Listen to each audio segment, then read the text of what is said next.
Okay, well, let's begin. Welcome, everybody. Thank you, students, for coming. Thank you, volunteers, for being part of this and joining us on a Saturday morning. We appreciate you taking the time to get together with us today. Unfortunately, we can't do it face-to-face, so we'll do it virtually.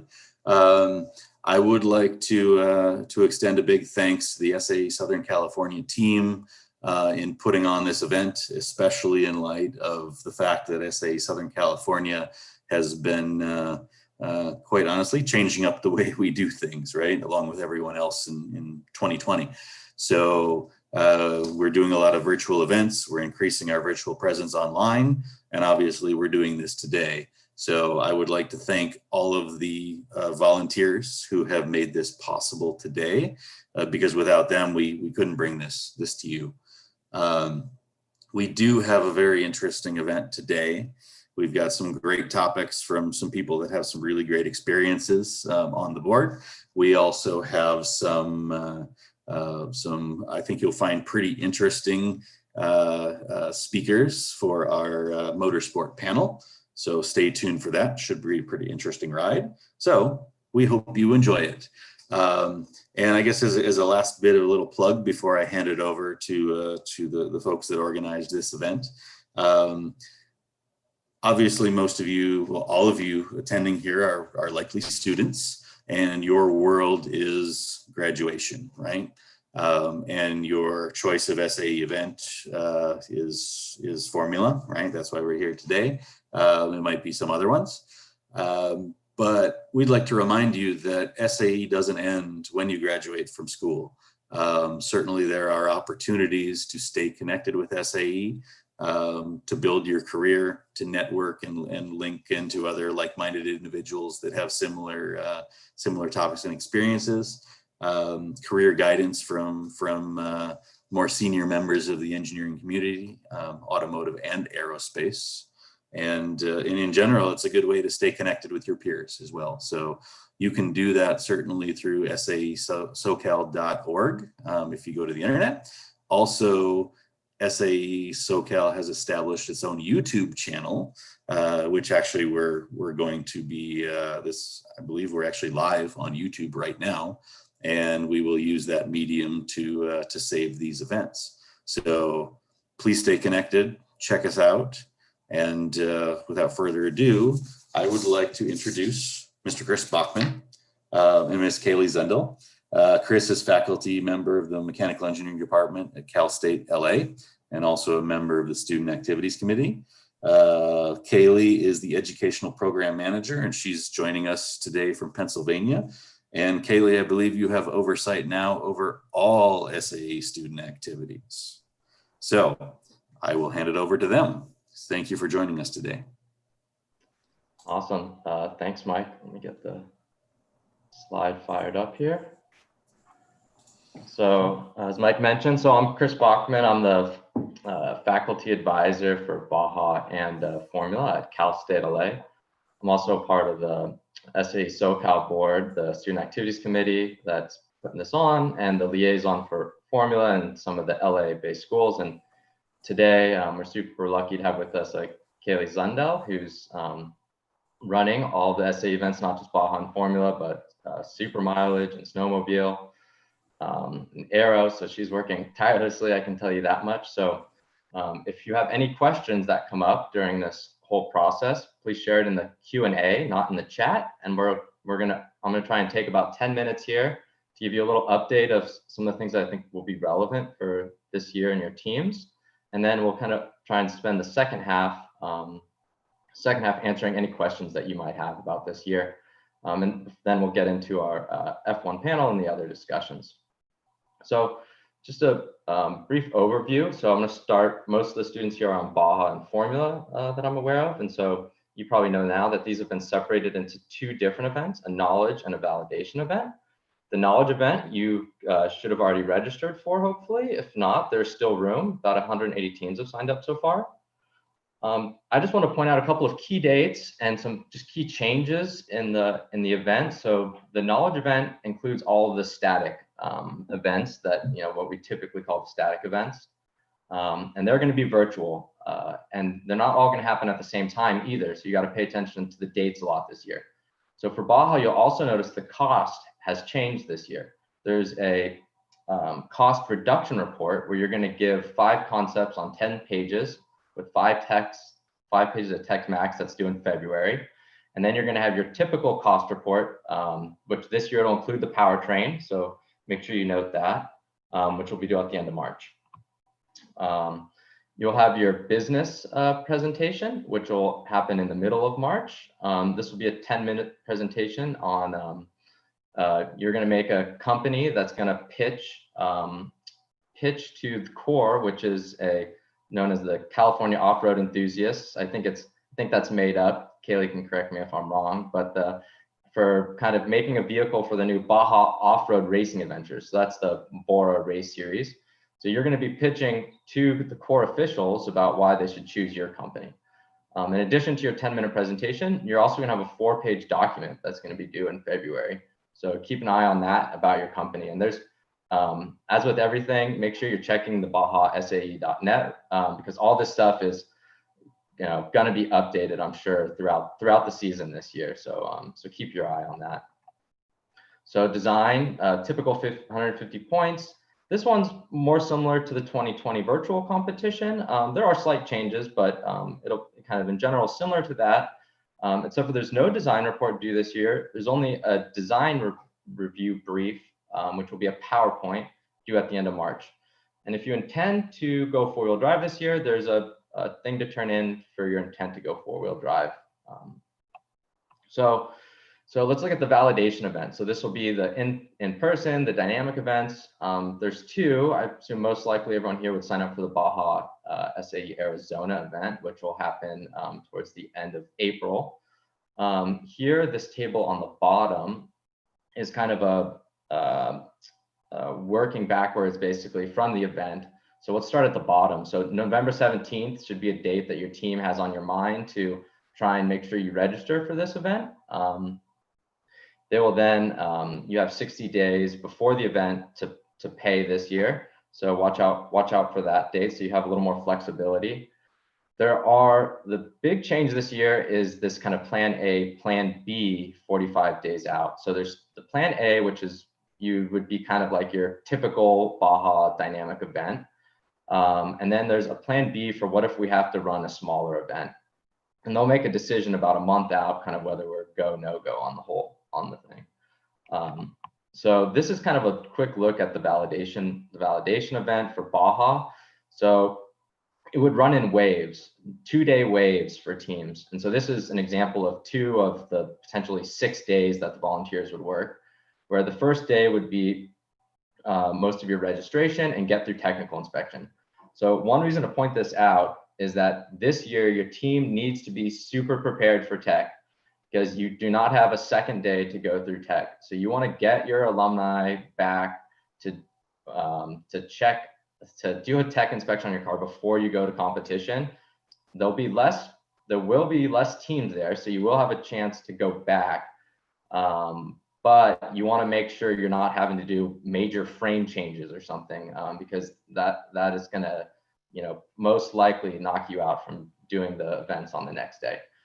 And then there'll be a second day with all of the dynamic events all put in there. So, and this is contingent. So this is plan B, and this is contingent on being able to get to about 250 people for an event. So that's what Baja is shooting for. So we'll move on to formula. So they have it following a similar format. They've separated into knowledge and validation events as well. The knowledge being all virtual. You should have also registered for this knowledge event so far. There's been about 190 teams, so there's still room. So they have their presentation event. And this is a little different this year in that you're going to be asked to present on your overall program at your school and its strengths in terms of its organization. So check that out. It's a little different and it's early. So it's in early February. And there's also a 4-page document like Baja.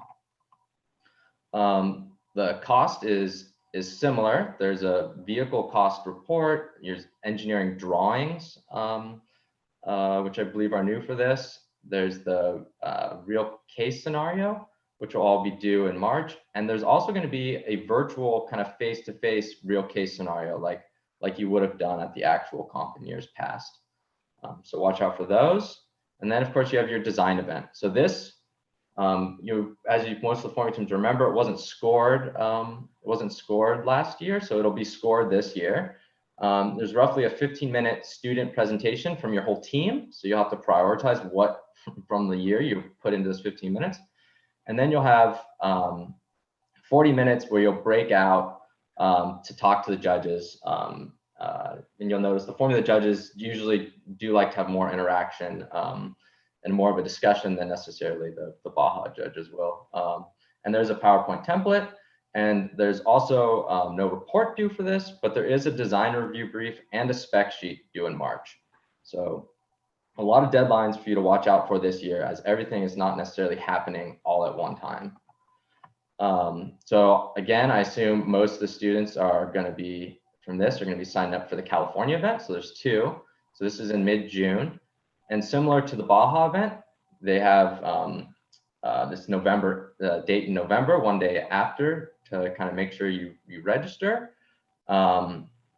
You have a little bit more leeway in paying this year. You have these 60 days before to make sure you get your confirm your payment.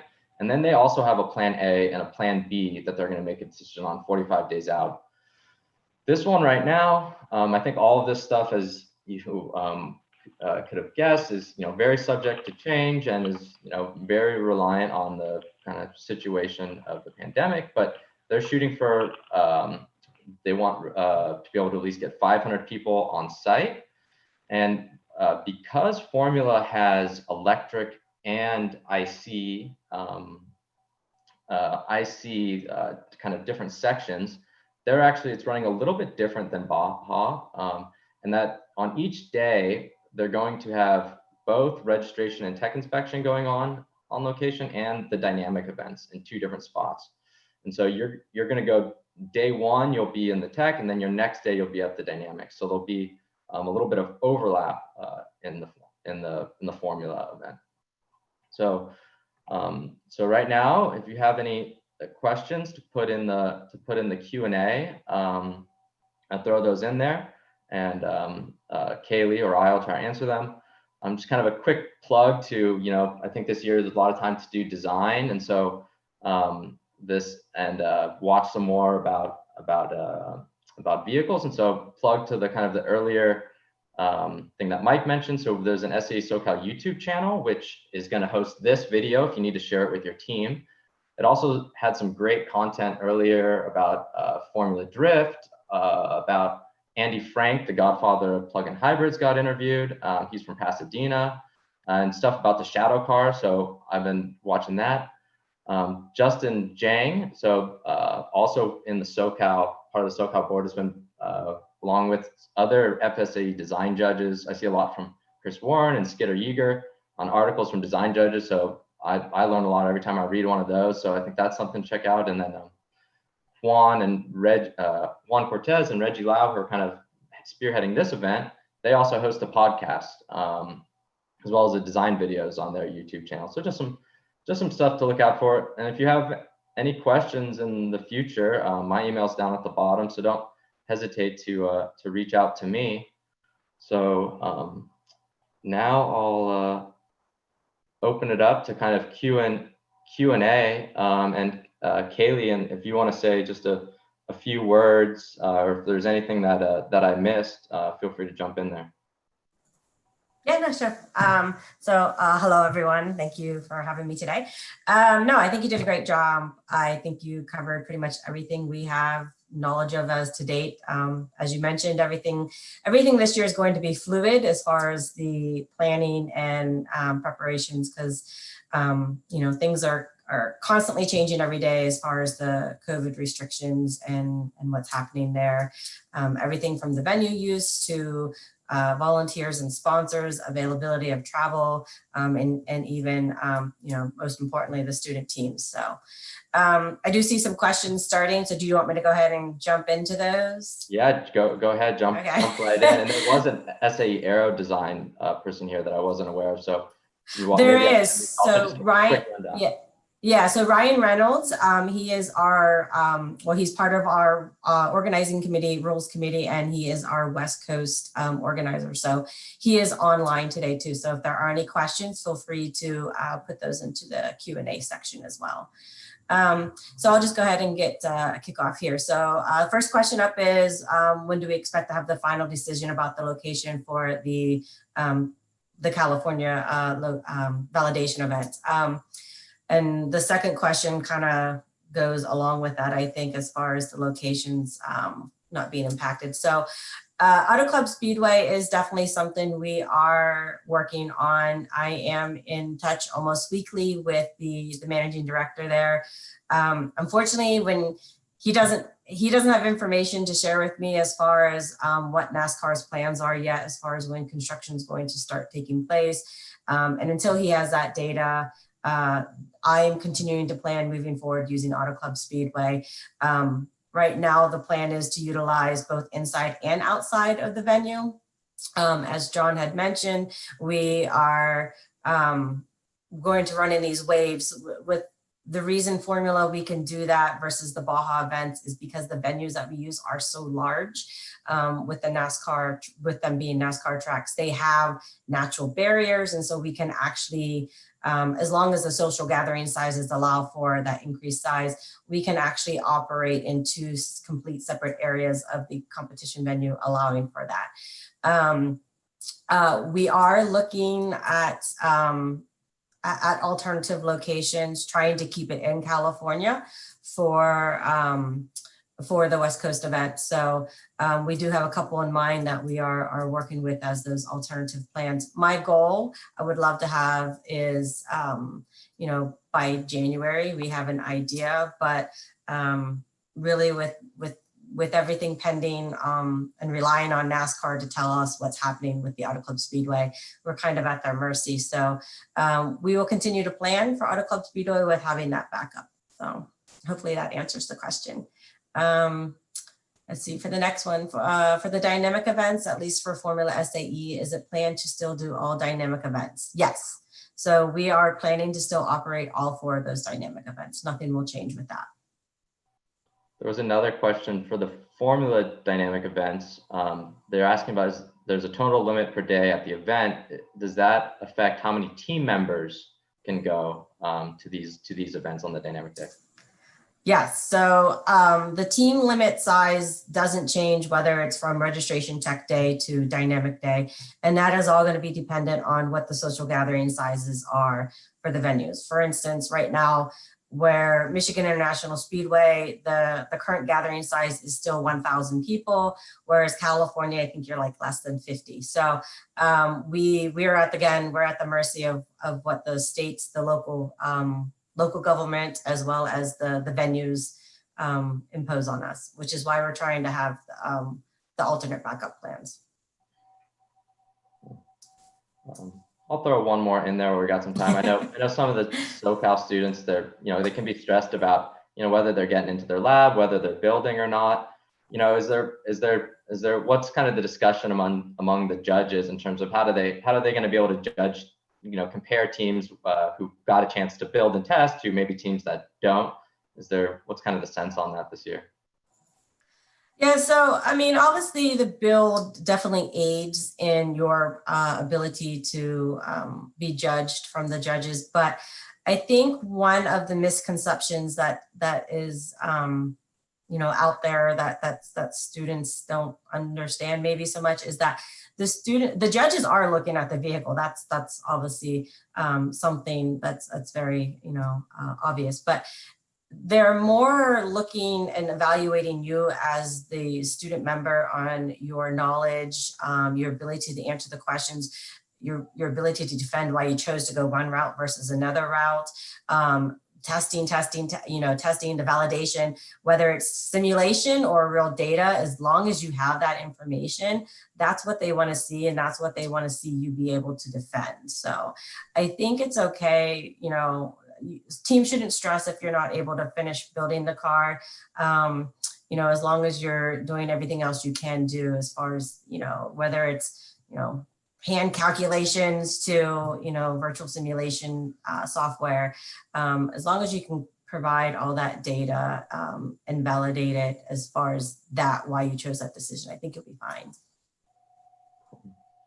I think maybe we have another minute. I'll throw one more kind of quick question in there. So for some teams that maybe got halfway through their build last year, I've heard several kind of been asked, can you continue off of that build potentially this year and use your car from last year this year for competition?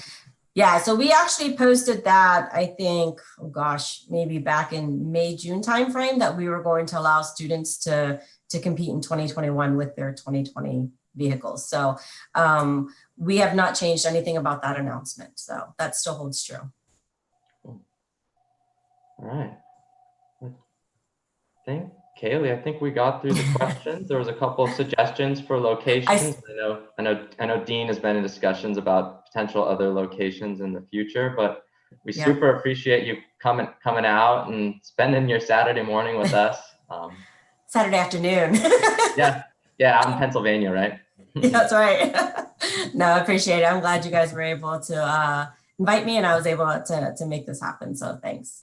And then I just, just to follow up real quick, as questions, as we proceed through the next coming months, if you have questions, definitely, email us at the Collegiate Competitions at SAE.org. It's managed by 3 different staff. So even though, as John mentioned, I am now currently managing all the CDS series, a lot of the staff that are managing that inbox are able to answer some of the questions, so they won't all have to be fielded towards me. But obviously the ones I can't answer, I will answer. And then definitely for those that are rules questions, please keep following the process for that and submit your questions online. Awesome. Well, thanks again. And so next to speak will be Brian Tilley, who's the chair of the Student Activities Committee at SAE SoCal. So I'll turn it over to him. Hey guys, I just wanted to say thank you for everyone who joined, and to reiterate what Mike Moyer was saying about how SAE is more than just a thing that you do when you're a student. So yeah, it's really great to have you guys participate in this kind of stuff, and we really enjoy having you guys on board. And after your collegiate career, remember that there's plenty of opportunities that SAE can offer you beyond just the collegiate stuff. If you enjoyed Formula SAE, it's a great way to stay in touch with the competition and to continue to help out student groups and be involved in kind of the fun aspects of the competition. So yeah, really want to thank you guys for coming, and encourage you to continue to participate in SAE events beyond your collegiate career. Yeah, with that said, I think I will hand it over to our first presenter, Michael Koenig. Oh, sorry, no, Juan and Reggie are next. So yeah, I'll hand it over to them. All of you for attending this SAE SoCal Student Workshop. So throughout the workshop, we'll be covering 3 main topics with some amazing speakers. First off is Michael Koenig, where he'll talk about project management in the pandemic. Then an F1 panel with former engineers from Mercedes-AMG Petronas Formula One team, the Renault Formula One team, and the Lotus Formula One team. Ending it all up with updates from local SAE teams from both Formula and Baja SAE. So that's a pretty quick overview of what's going to be going on as far as this presentation. Sorry, I'm looking at, never mind. So sort of to start moving forward, I want to introduce Michael Koenig. So as most of you know, the pandemic has really created some challenges throughout these past few months. And our next speaker is here to just talk about that. He's a project manager for Motivo Engineering. Let's give it up for Michael Koenig. Hey everyone, how's it going? And yeah, I'm gonna kind of share the same sentiment everybody's been sharing all along. Like, thank you for coming. I know on a Saturday in the middle of kind of all this unknown, it's hard for everybody to get together and still be able to do this. We were able to do this last year with a large group of the schools, and it was really successful. And so we've had to be a little dynamic here with the new environment and make sure that we're still kind of providing you guys with the opportunities to do student activities with SAE and to learn from local industries and even put a little fun in it with doing F1 panelists. So I'll kind of get my boring stuff out of the way, talking about project management, but I think there's some valuable information in here as I myself have kind of gone through this this year with all going remote during the pandemic, and I'm assuming most of the students are getting that as well.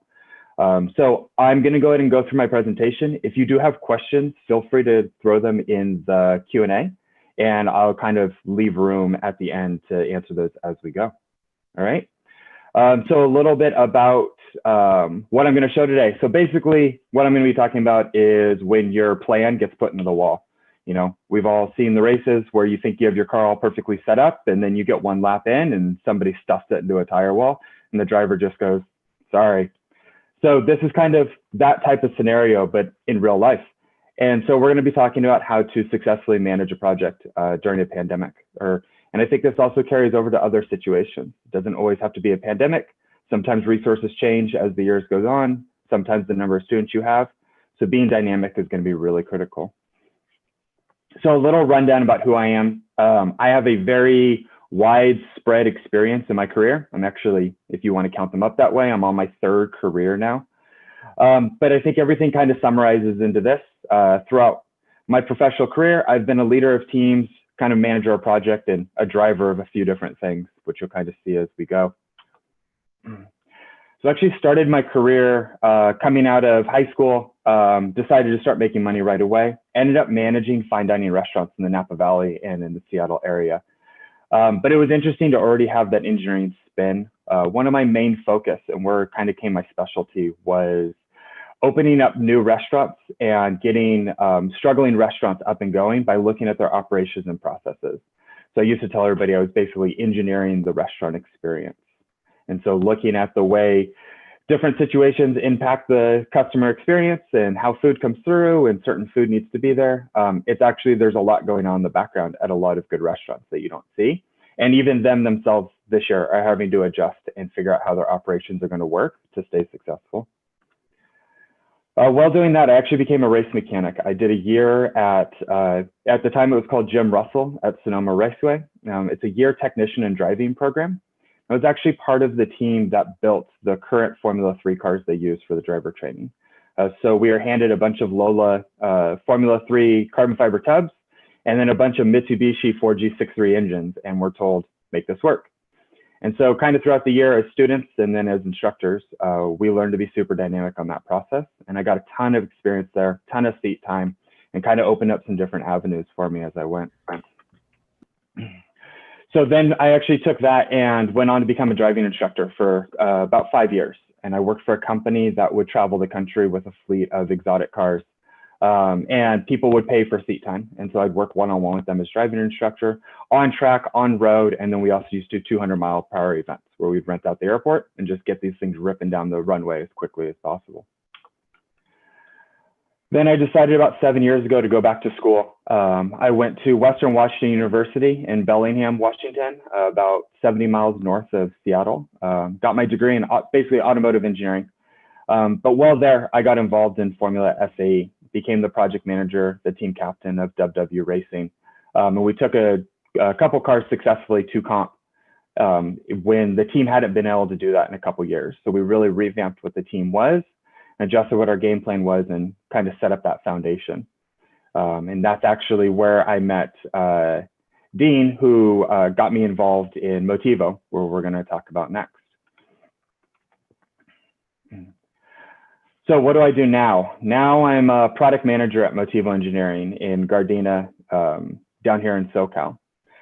So a little bit about Motivo. We kind of do multiple verticals. We do a lot of aerospace, automotive, and agricultural technology. But we're really about accelerating product development. So we're looking at diving into prototypes of products that are probably going to be hitting the market pretty aggressively 5 to 10 years out. So we're really getting ahead of the curve on a lot of these technologies and developing them from scratch. So my role there is I actually head up one of the 3 engineering teams. So I'm responsible for client interactions, but also getting the team set up for success, working directly with the engineers. And that's on my team, I have about 20 engineers across all my projects. And we do a wide range of projects on any given day. So you get a ton of experience coming through. And so you can kind of see that as just kind of a splash of the different projects we've done in the past year and a half. So everything from autonomy retrofits to from scratch autonomy to supercar prototypes to flying cars or eVTOL. We do a lot of the telepod for autonomous driving fleets.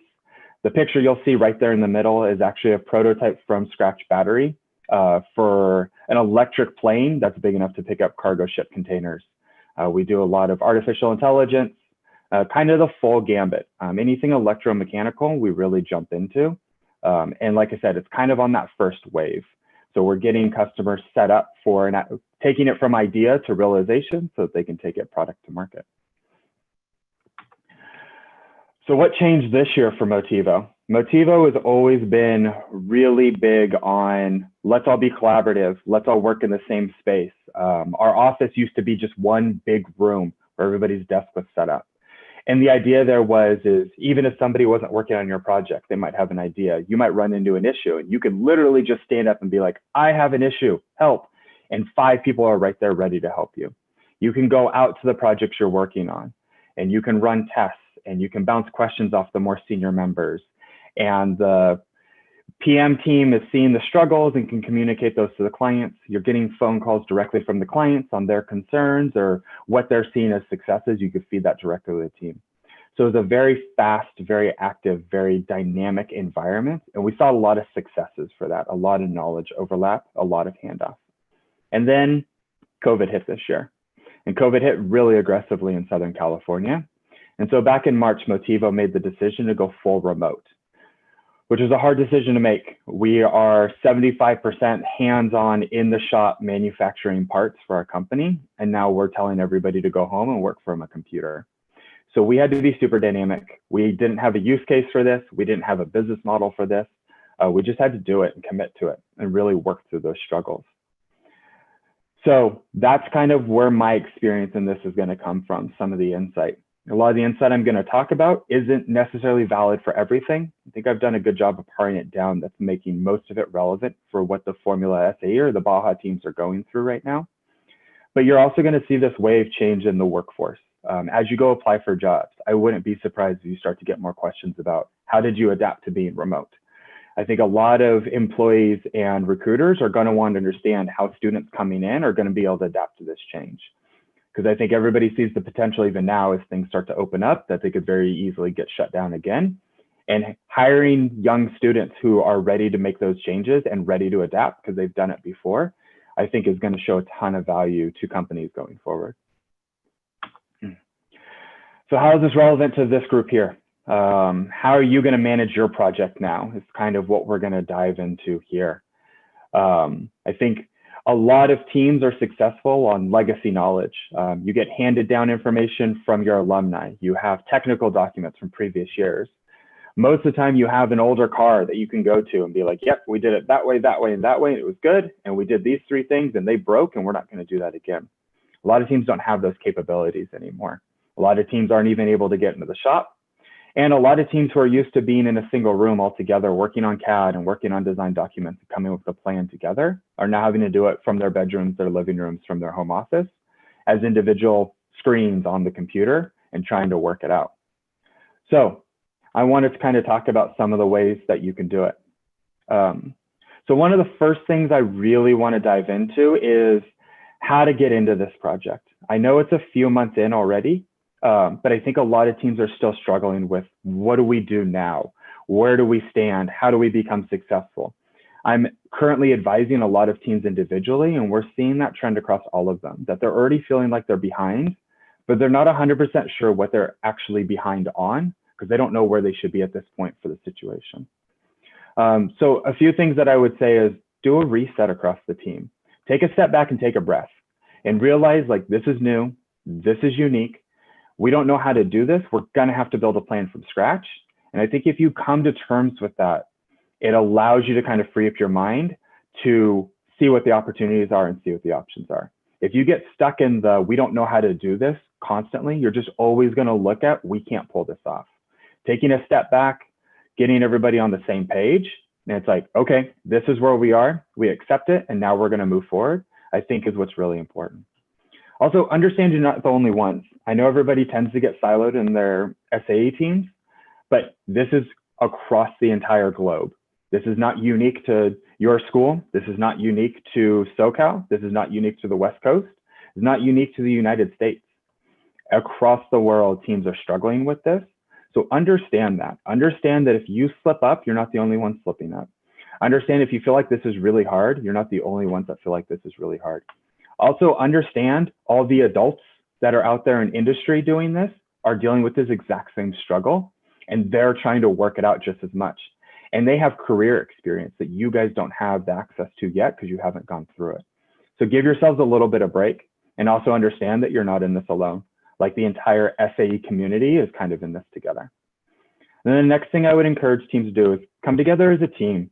As much as you don't want to feel like you're the only one, look around your individual team and realize like the 5, 10, 15, 20, 50 of you are all in this together. You guys are going to have a common goal like you do every single year. That doesn't change. You're going to have a challenge that you need to overcome all together. That doesn't change. Just because not everyone can be in the same room all the time doesn't mean you're not a team. And it doesn't mean that you can't come together and work off of each other and rely on each other and count on each other to be successful. Then the next thing I'm really pushing teams for right now is identify your resources. Know where you can get information from, who can provide that information. And you may have to think outside the box this year. A lot of that is talk to your alumni. Your alumni are that knowledge transfer that can be there. Talking to your faculty at the school. Hey, we think we need these resources. We think we need this information. Can you help us get it? What kind of help can we ask for? What kind of help can't we ask for? And talk to your friends and family. And that goes back to, this is not unique to SAE. This is not unique to the Baja and Formula competition. This is the entire world. And I'm guessing a lot of people here have friends and family who are going through the same struggles. And they may have been going through the same struggles for the past 6, 7, 8, 9 months. So maybe they have some lessons learned from going through that they can help you with. And it may not seem like it's relevant to building a race car in college, but you'd be surprised. Just ask the question. And the worst that's going to happen is it's information you can't use, and maybe you can use it going forward. And then the last thing I'm really pushing teams for is talk about it. If you're frustrated, if you're scared, if you're worried, if you're excited, talk about it with each other. A lot of times, if you feel like, I don't think we can pull this off, or I don't think we have a good plan, but I'm probably the only one that thinks that, that's not the case. I guarantee most of the people on the team are feeling that way. If you are, the only way you're going to know that is by you guys all talking about it. This should not be something that gets swept under the rug. It should be talked about openly and then addressed so that you guys can come up with an action plan together on how to work through it.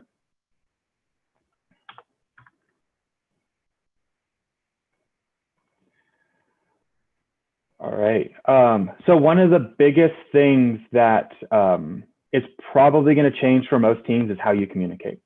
Most teams are probably used to using Slack a little bit or something similar on the side, but then communicating a lot face-to-face, having larger meetings in a classroom, in the shop, somewhere on campus. That's going to change no matter what. Even if you can partially get on campus, the chances of your entire team getting on campus at the same time is probably going to be minimized. So you're probably going to see this hybrid of full online communication, a mix of online and in-person communication.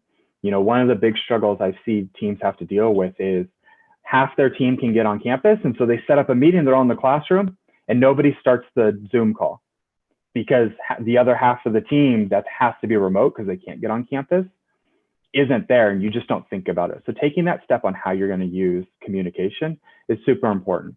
There's so many tools nowadays, and the tools have become so good between Slack, text messages, using Zoom, direct phone calls.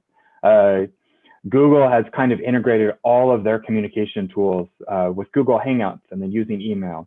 Skype is still a thing. A lot of teams are using Snapchat for communications because it's quick and easy and it's what some of the teams are used to. So many different communication tools. So do the investigation to find out what there is, what its capabilities are, and how it can be useful for your team. So same thing on the collaboration tools.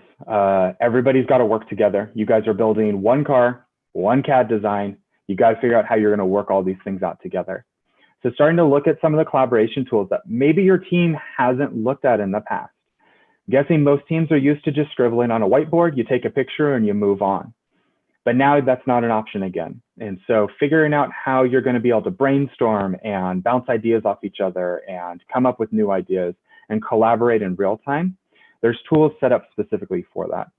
Whether it's using something like a Miro board, where it's like a virtual whiteboard, using Google Docs. A lot of teams I'm seeing right now are using Discord, using that Atlassian toolbox, whether it's Jira or Trello, Smartsheets, Microsoft Teams, any of the Google applications. Monday.com has been a really popular one that I've seen.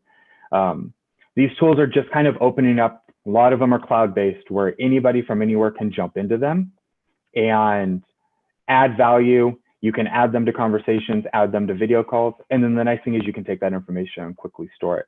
I'm also seeing a lot of companies that are switching into these things. And then even as they start to get back on site, they're sticking with these, because then it's easier to document and keep and store. So find a tool that works really well for your team and really embrace it. Learn how to use it. Watch the YouTube videos on how to use it. Miro is a great example. It has all these little tricks of the trade and these little shortcuts that you get it by just going on the website, and they just have a ton of tutorials. So take advantage of those situations, but be careful that you don't get into the, is it too much? If you use all of the tools and all of the forms of communication all of the time, it gets really noisy. It's really hard to figure out who's talking where and what you should be using. I've seen plenty of meetings where half the meeting is in a Google Hangouts and half the meeting is a Zoom, and nobody can figure out where anybody is. And you're working on Slack and text message and a phone call all at the same time, and then nothing's getting documented or captured. So watch out for this as you start to look through these tools. So what I kind of recommend is define what your system is. So what I put up here is kind of the very top level system of like how Motivo does it right now. We use Slack for all our direct communication. We try to stay off text messages. We even try to stay off direct phone calls unless it's something urgent, for the simple fact that with Slack, we have all the projects set up as different channels, and then everything's documented. So even if you are going to share information real quick, you can always refer back to it. A lot of times when it's just two people text messaging back and forth, that gets lost and doesn't get the visibility of the full team. Something I also see on that is trying to stay away from direct messages when you can. If you're talking about a specific subsystem or project or an event coming up, get that out of direct messages. Put it in the channel so you can get more visibility to it, more eyes on it, so more people on your team can give input. But so basically how Motivo works is we do all our general communication in Slack, and then we do all our video conferencing through Google Hangouts right now, because it really cleanly integrates into the calendars we use. And then in the meetings, what we do is if we're doing a whiteboard session or a brainstorm, we use a Miro board that's already been shared with everybody in the calendar invite. If we're just tracking notes or putting a document together, we use Google Docs. So the nice thing about these is they can also all, at the end of your meeting, get downloaded to whatever your cloud server is going to be. For us, it's Google Drive. Also, the nice thing is a lot of these features have Slack integration. So for instance, on our Miro boards, when we're done with a meeting, we actually drop the Miro board into the Slack channel for the project we've been talking about. So much easier to reference back to. You can just go, hey, 3 days ago, we had that meeting about this project. What was that brainstorm we did? Instead of having to go into your Miro database or search your Google Drive, you just go in the Slack channel, you click the link, and it just opens it right up. And then you can also message somebody else, be like, hey, can you go over this whiteboard with me real quick? They click the link, and now you both are on the same whiteboard, just like that. Makes it super efficient. And I'm not saying these tools are the right tools or the perfect tools for everybody. What I'm saying is identify what your system is, make sure the entire team is bought into that, and then stick to that system. Don't waver from it. Be really strict about it, because this is where everybody's going to expect to find the information. So if you start going outside of this system, you start losing that information, you start losing that communication path. That's really important.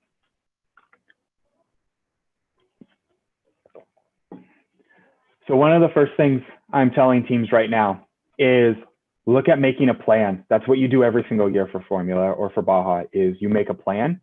This year, you're probably going to have to make a dynamic plan. So the biggest thing is just start, just do it. I had an old race car engineer give me a great analogy that I'll kind of share with you guys. You see the base of a mountain, and there's always just groups of mountain climbers ready to go up this mountain. And there's usually split between two groups. There's the group that wants to go up the mountain as efficiently as possible. So they're looking at the maps, they're looking at the weather, they're looking at their plans, they're checking all the trails. Okay, if we go up this trail, we can go this fast and get here on this day. But is that the right trail? Okay, but if we do this one, they're looking at all options, and everybody has an open opinion about it. And they're taking in all the information at the base of this mountain, looking at the top, and just trying to evaluate every possible option. And then there's another group, tends to be a little scrappier, is willing to make mistakes. They just go, they just start climbing the mountain because they're willing to get partway up the mountain and be like, nope, this didn't work. Let's go back down to the base. But what that allows that group to do is try a bunch of different paths, reset, and make progress as they go because they're learning from it. So while they may come back to the base of the mountain 3 or 4 times, most of the time they're still getting to the peak, while that other group down at the bottom is still talking about what the best trails should be. You see it in race engineering all the time. So many times you try to design and build out a race car where it's like, this has to be the perfect race car. And you spend half your year trying to figure out how to define the perfect race car.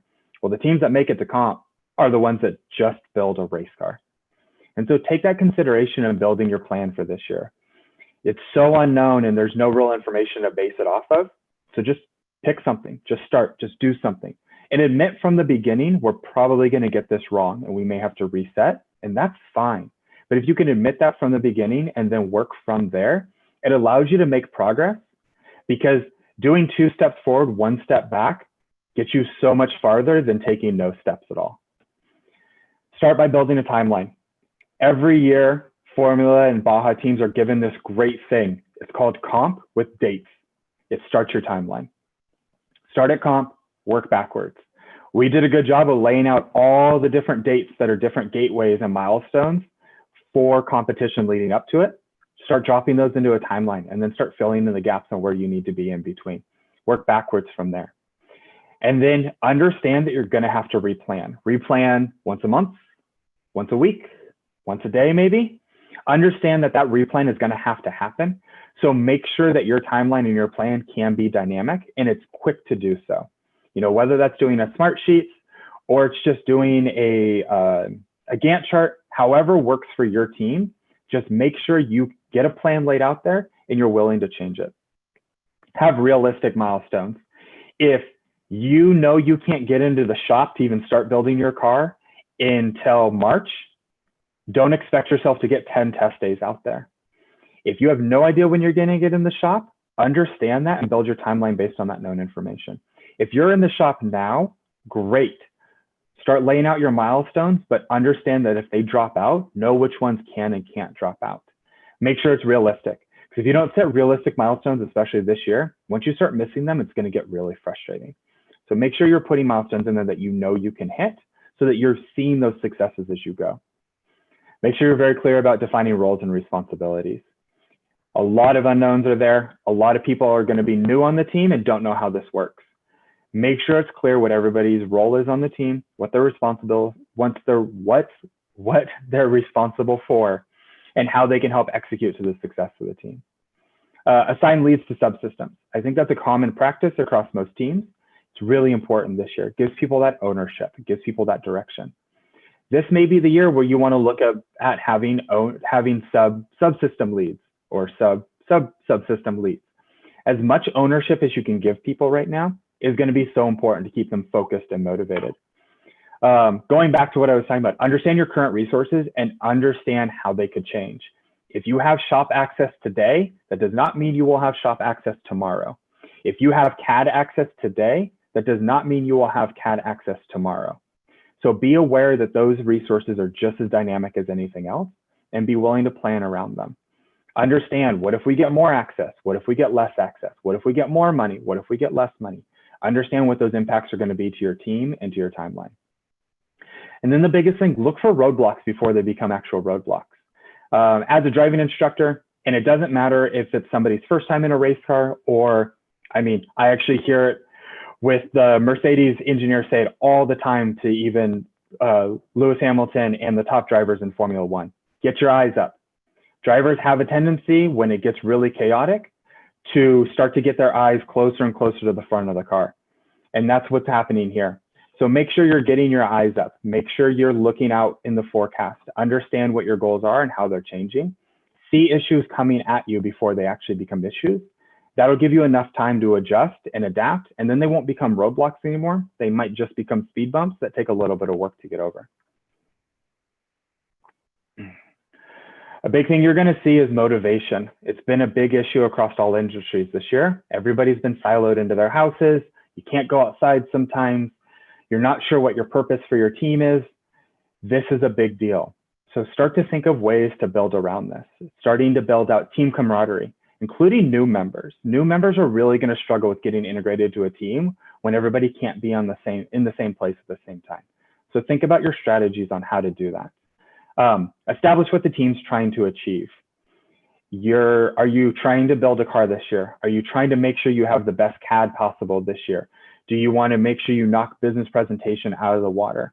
What are your big goals? What do you really want to achieve this year, no matter what? And make sure that's clear across the entire team. As you work through that, make sure you're defining daily, weekly, monthly goals. Give people things to work towards. Give somebody a, hey, today you said you were going to get this done. And then it's not a, you didn't get this done. It's, hey, were you able to get to this? And if not, what can we do to help? Understand that those are goals, not so much tasks. And be clear about, hey, this month we need to get through these 10 things. To do that this week, we need to get through these 5 things. And to get through these 5 things this week, today, everybody needs to get through these 3 things. Having those goals laid out and continuing to develop those as the timeline goes on is going to keep everybody more motivated, instead of just seeing this big encompassing picture of, we have to build a race car and we don't know how we're going to. Breaking it down to smaller pieces and smaller goals is so important. Also have working sessions. That seems to be really effective for a lot of companies. It's been really effective for us. We do a lot in Google Hangouts, where all the engineers, without necessarily even having to set up a meeting, are just on a Google Hangouts, working on their CAD, bouncing ideas with each other. Gets super collaborative. Google Hangouts has the downside of, like, when everybody leaves, it ends. You can't necessarily as easily come back to it. So a lot of teams have been switching to using Discord. I know a lot of people with gaming experience are used to that. But what it allows is just, you get an open room. You can just open up a room for the day and people can kind of come and go as they please. Where I've seen a ton of value is assign somebody as the leader of that Discord room each day, where they're going to stay there the whole time working. And so as people come in, it's like, hey, I had a question about this. You can either help them directly, or you know who to point them to help. A lot of times it helps to have directors or leads kind of own those positions. Also, watch the videos together. Watching Claude Royale's A-Team SECAR video. I don't know how many teams have heard me talk about the submarine captain video. Literally just Google submarine captain video and it'll come up. It's a whiteboard sketch video. Any TED Talks that talk about teamwork and motivation, but don't watch them as an individual. Set up a time later at the night when everybody's done with their homework for everybody to watch it together and then talk about it after the fact. That kind of gets everybody re-inspired. If you have more seasoned veteran members on your team that were here from 2 years ago, have them talk about comp, have them talk about the joys they got, have alumni come in and talk to the team about their experience on Formula and how it helped them in the business world. Don't let people silo themselves, but also be transparent about all the successes and failures you're having. Don't carry failures on your own, and don't expect other people to carry failures. And also don't expect other people to carry their successes on their own.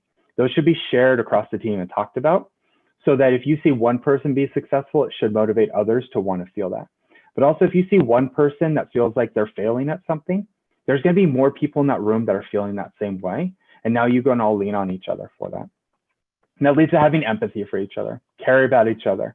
Your team is going to be like your family for the next year. If you've done any of the SAE competitions before, you know that this team is all encompassing and it becomes like your family. So understand that you're all in this together and you need to be looking out for each other. And then that leads to finally, like, be willing to ask, how can I help? and be willing to ask for help. If you kind of open yourself up to that, it ups the communication and allows people to kind of open up to that. Organization is going to be key here as well. So understanding how you need to keep your documents organized, consistent file naming, doing rev control, have your CAD named properly. When you have multiple people in multiple locations, some using VPN, some not, and you're trying to work through CAD, if it's not clean, it's going to fall apart quick. Sometimes it works to assign owners, sign a Google Drive owner, sign a CAD owner. And what their job is to make sure all the protocols are being followed, what the naming conventions are, how clean it is. A lot of the organization can also be done through your calendars. If you set up a meeting and you're going to do a Miro board or a Google Doc in that meeting, put the link in that meeting. Or if you finish with notes, at the end of that meeting, go back to that calendar invite and put it in there. It's a really good reference point to go back to. You can then even hey, 2 weeks ago, we had a meeting and we talked about this thing. I don't know where that document is. Well, you just scroll back in your calendar to that event, you click on it, and you can just direct hyperlink all those documents that you may need to go back to. Keep a shared timeline. Goes back to what I was talking about. Make sure everybody can collaborate on it, but make sure you're collaborating on the timeline as a team. Don't expect one individual to be able to go in there and adjust. You're going to get a ton of misalignment if you start to do that. Look at doing cleanups once a week for all your different file structures and your Google Drives or whatever you're using, Dropbox. Kind of do a little bit of house cleaning there. And also back up often with that. And maybe when you do your house cleaning, you clean it all up, and that's when you back up to wherever it is. Make sure you're not losing things. And make sure you have the tools to make yourself successful. The right software, the right licenses, even if you're going to be remote or off-site from school. And then a lot of times what's good is having documenting where documents are. That goes a little bit back to what I was talking about on the calendar invite. But even in folder structures, having a top level README of laying out what's in this folder and what's its purpose. Creating a wiki page for your team for tracking a lot of the documentation or even where it's located is super useful. So look into some of what those tools are and understand how important that is, especially when everybody is satellite. So quickly, some things are having kind of effective remote meetings. Use video calls. It's so important. Getting people to use their videos, talking face-to-face still adds that little bit of element. But make sure you're following good video manners. Don't have things going on in the background. If you're not talking, if you're not adding to the conversation, keep yourself on mute. If you're going to be out walking around, moving around while you're on the call, turn your video off. It tends to get super distracting. Be clear about the goal of the meeting.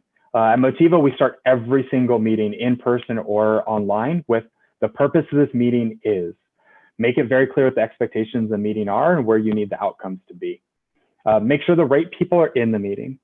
So often you'll get a video meeting going and you needed one person. You needed engineering Ted to be in this meeting and he wasn't able to make it. And now you have 10 other people standing around in a meeting where they can't really do anything without engineering Ted.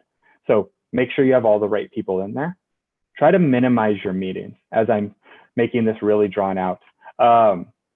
Keep them focused, keep them efficient. Try to keep small talk out of your structured meetings and set up small talk meetings separately. Let it be more open forum like that, but make your focused project meetings focused about the project. Try to minimize the number of meetings. Could this conversation have been a Slack message? Could we have communicated back and forth over an email? And that goes back to keeping those conversations out of direct messages. Get as many eyes on it as possible. Having meeting leaders and moderators is always good to keep the focus. It goes back to that moderator or leader should understand what the purpose of the meeting is and drive the conversation to that. Take good notes in your meetings and share those notes. Put them in the calendar invite. Put them on your Google Drive, wherever they need to go. And then try to leave all your meetings with action items and clear owners of what the outcomes are going to be. That's going to be really important for making it clear what you want to achieve based on what that meeting was. So what else? Last slide, I promise. The biggest thing right now is understanding the why of doing, and I should have put SAE, I always default to formula. Sorry, Baja teams. But understanding what the point of the SAE competitions are. It's about making the best product. That product is not a race car. That product is you. It is developing the best engineers, business people, human beings for the market that are going to make you as valuable as possible when you go to get into industry. And these SAE competitions were not meant to see who could build the best race car. These SAE competitions were meant to develop students into better employees and better human beings in the work world, and do it at a faster pace than a normal college education can give you. Come to terms with that. Understand that's the purpose this year. If you end up with nothing, CAD, design, business presentation, a physical car at the end of this year, you can still be successful with the intention of this, as long as you understand that's the purpose. Have empathy for your school and SAE. They're in this just as much as you guys are. They don't have the answers. Your schools are looking to make decisions on a daily basis to keep as many students and teachers and instructors and faculty and staff as healthy and safe as possible. Them closing down your lab is not them screwing you over. It is them trying to make decisions with limited knowledge the best they possibly can to keep you as safe as possible. Understand that. That doesn't mean you can't ask questions, but it means that if you start to feel that anger build up, like we're getting screwed over in this, that's not the case. Go talk to somebody about it. Voice your concerns, but understand there's only so much they can do. Same thing with SAE. There was a lot of pushback from competition last year. SAE was able to pivot a competition in the middle of the year to almost a full remote situation on the fly. That is a huge deal. So no, SAE is not screwing over the teams. They are not purposely putting you guys in a situation where you can't be successful. They're actually still giving you a ton of opportunity to be successful, even in these trying times. Understand that, see that, and appreciate that. Ask for help, offer help. Look for the signs of somebody needing help. Look for somebody kind of having an off day. Look for somebody who hasn't come to the past 3 meetings they've been invited to, and reach out. If you have concerns, reach out to your faculty advisors, reach out to your counselors at school. Hey, I think so-and-so is really struggling with this situation right now. Can you reach out? Could you offer help?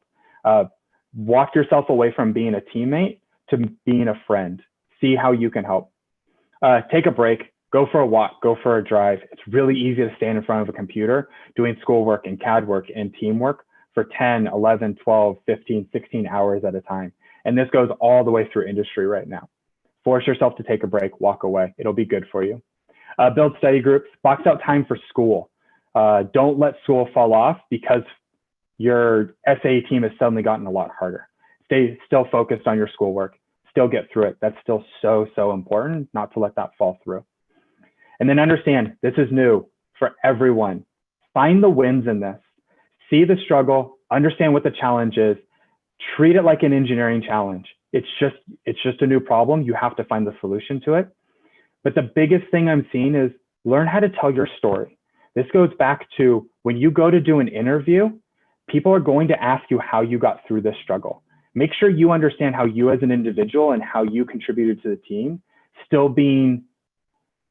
by being pushed remote, how you were still successful and how you defined success and how you overcame.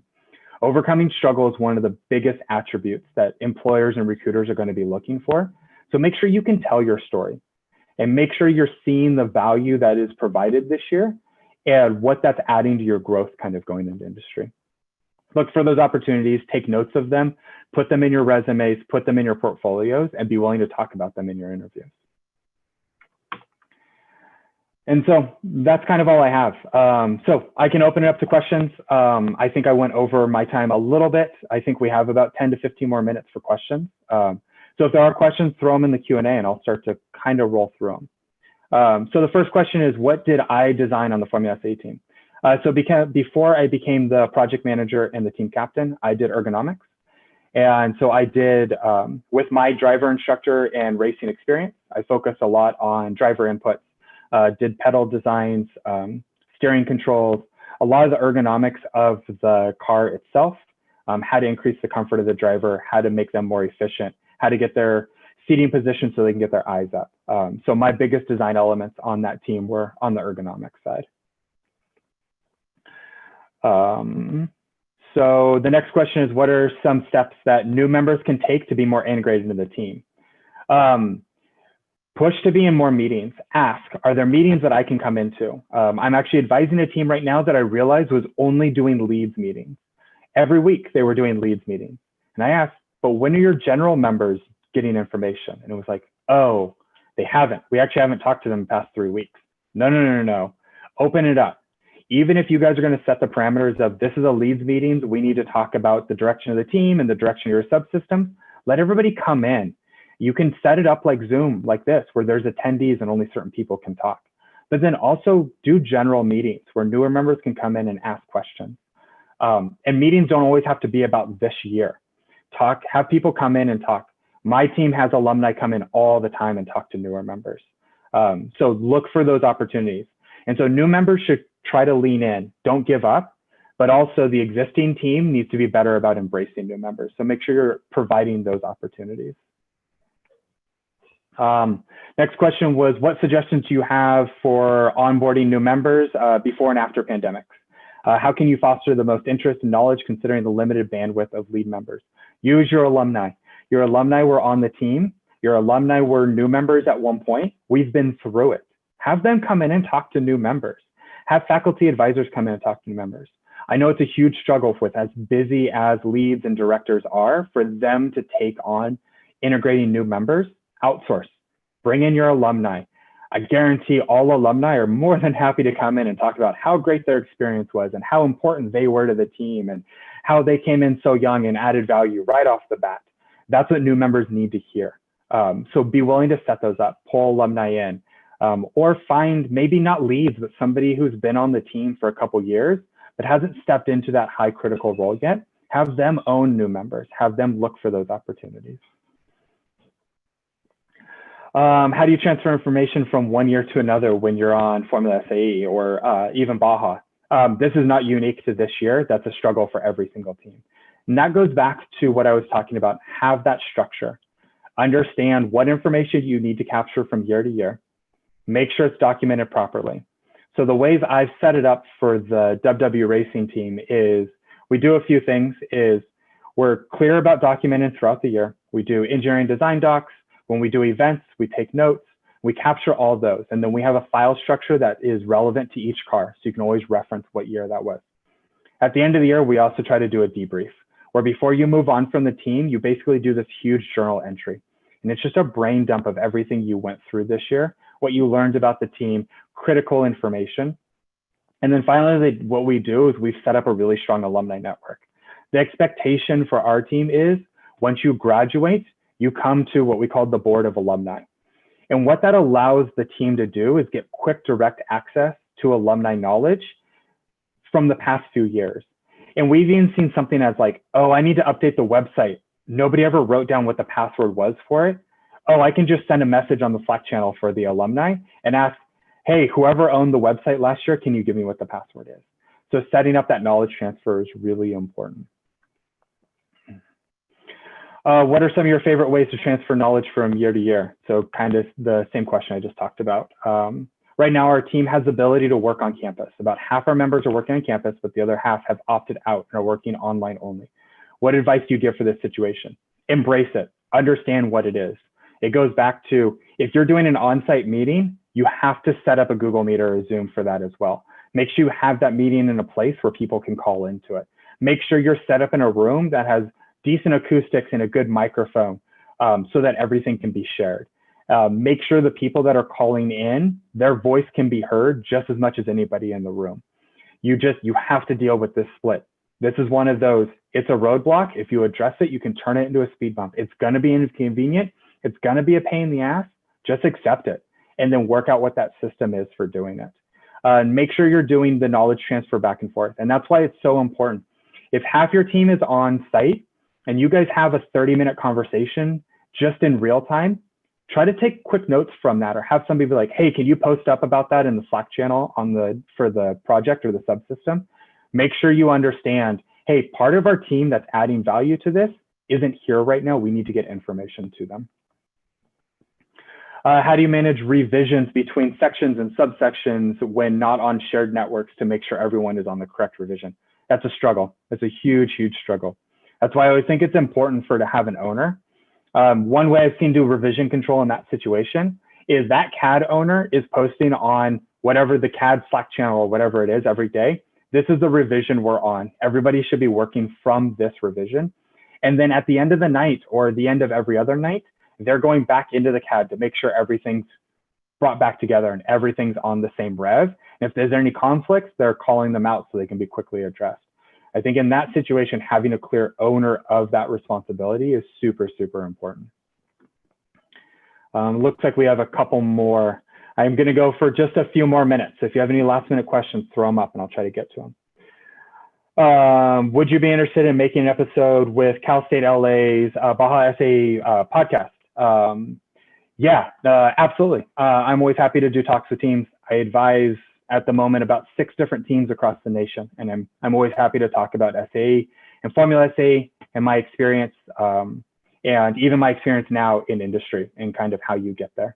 So more than happy to. I guess, can everyone see the chat? I will put my contact information in there so that everybody can see it. And then when do you start designing the next year's car? That depends. Are you going to do a car this year? If you're not going to do a car this year, start doing next year's car right now, today. If you're going to do a car this year, still figure out what that sequence is. I've talked to a few teams that are trying to get out ahead of. A perfect example is, so up at WW Racing, they got halfway through building last year's car before they were shut down. So their intention is going to be finish that car for this year, but they also want to switch to EV next year, which they see as a 2-year process. But they were struggling with, how do we start to plan for next year's car when we're focused on this year? It's the same thing. You know when next year's comp is going to be, more or less. You know it's going to be in the middle of June. It doesn't matter the exact date. Pick the second week of June, say this is when comp is, and start to work backwards. Okay, for us to be at comp, we need to do 10 test days on a new EV package. So that's every weekend for 10 weeks. And you just start to build that backwards. If you do that with critical milestones, you're going to very quickly see where you need to start. And I'm guessing your answer is going to be start now, if you haven't already. All right, so I think I will give it back over to Juan. Thank you everybody for listening. But yeah, I will put my contact information, and I actually keep an active website all the time that has all my contact information in it. And you can always reach out to me that way. But I'm happy to come and talk to any teams when I can fit it into my schedule. And I need to unshare, right? Or did it do it already? I think you're good. Yeah. Okay, perfect. Awesome. Thank you, Michael. Really do appreciate you taking the time and presenting for us. I know that was a lot of information. That was really valuable to a lot of the students that are here at this workshop. So now I'll pass it off to Dean Case to introduce the F1 panelists. Off to you, Dean. Okay, go to screen share here. Hang on. Oh, this is interesting. My screen share is different than normal.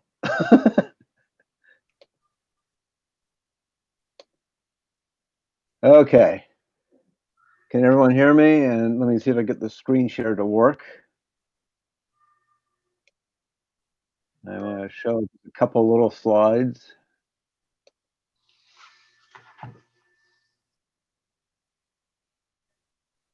Okay. I think quite a few of you know me. I've been involved with this for many, many years now. And going back, you know, I'm not going to bore you with all this because I really want to get to our featured speakers here and our panelists. But my background, Cal Poly San Luis Obispo, I was involved in Baja back in the 80s when we hosted it. I spent time with Mazda, Ford, Nissan, and now I'm a consultant over at Motivo. I ran Formula SAE West when it came out to California in 2006, up through leaving in 2011, and I've been a volunteer in a number of things. You can reach me at membership@saesocal.org. Before we get into this, I know that most of you are here to learn things about how to better run your Formula and Baja teams, but SAE is more than just that, and Michael and Brian have alluded to it. I hope that you look into scholarships, the career resources, come to section meetings once we can have them face-to-face, but also the ones we've got online. We've got a great group running meetings and tours, so some great stuff there. For those of you who are doing your senior project and your Formula or Baja project, consider publishing it as an SAE paper, inviting SAE speakers to your school. I visited over the years most of the schools in Southern California at least once or twice, some of them many, many times. And so there's a great number of resources available to you. I would also encourage you to go online and join the SAE Online Mentor Program. And as another reminder to, it says go back. I just got a message from, say, go back to my webcam. Am I not? Ah, okay. TJ, were those slides available? Sorry about the technical glitch there, but I will do the screenshot again here. The joy of technology. But going back here, are you involved with SAE? And looking at some of the past resources from SoCal on our YouTube channel, and for when you graduate, if you would now, keep in mind, membership for your first year as a professional is free. You're paying $30 a year as a student. I'm paying $120 a year. Your first year is free. Get involved. The nice thing about SAE is everyone's equal on the board. And, you can be a vice president or an entry-level engineer. Your input, you're all volunteers, all the same. So I would encourage you to get involved when you graduate. And the key thing here is SAE opens up doors. This is the first time we've ever had to do a virtual workshop, but this is an annual thing that was started back in 1989 by friend Thomas Crahan and myself. Thomas is now a vice president at Toyota in Texas. Over the years, we try to find really cool venues to hold this. And this image here you're looking at is Vic Edelbrock's garage. And the person over here on the right, the red shirt, that's Vic Edelbrock Jr.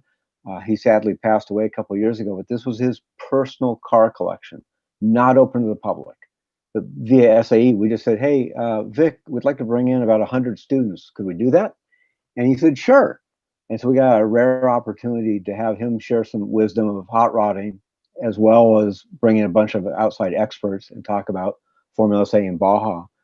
Vic passed away and the family sold off the collection. So if you weren't there, you missed that once in a lifetime opportunity. But it also opens the doors to meeting amazing people. And what we're going to do here is an informal discussion between 4 people who achieved the dream job. A lot of you, I hear from students all the time, they want to work in Formula One. The whole reason they chose Formula SAE was they want to work in motorsports, and that's great, but it's not a simple task to get there. And while it's a big industry, it's also a very small industry on other hands in personal connections you make. I'm a quick background of just how I know these 4 people, and then I'm going to have them do their own bio introductions. But Pablo, I met when. Yes. So, sorry, quick question before you get into the introductions. It looks like people are having a hard time seeing whatever you're sharing. They cannot see my screen? No, we can see you though. Shit. Pardon my French there. Let me try doing the screen share again.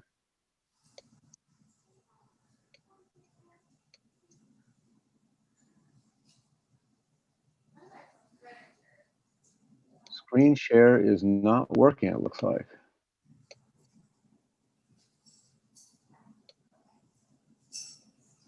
Well, I apologize for the lack of the screen share, but we got 4. I will just power through and tell you what is on it. It's 4 individuals. First one, Pablo Almedo. I met Pablo when he was a student at CSUN on their very successful Formula SAE team when they were competing around 2006, 2007 timeframe.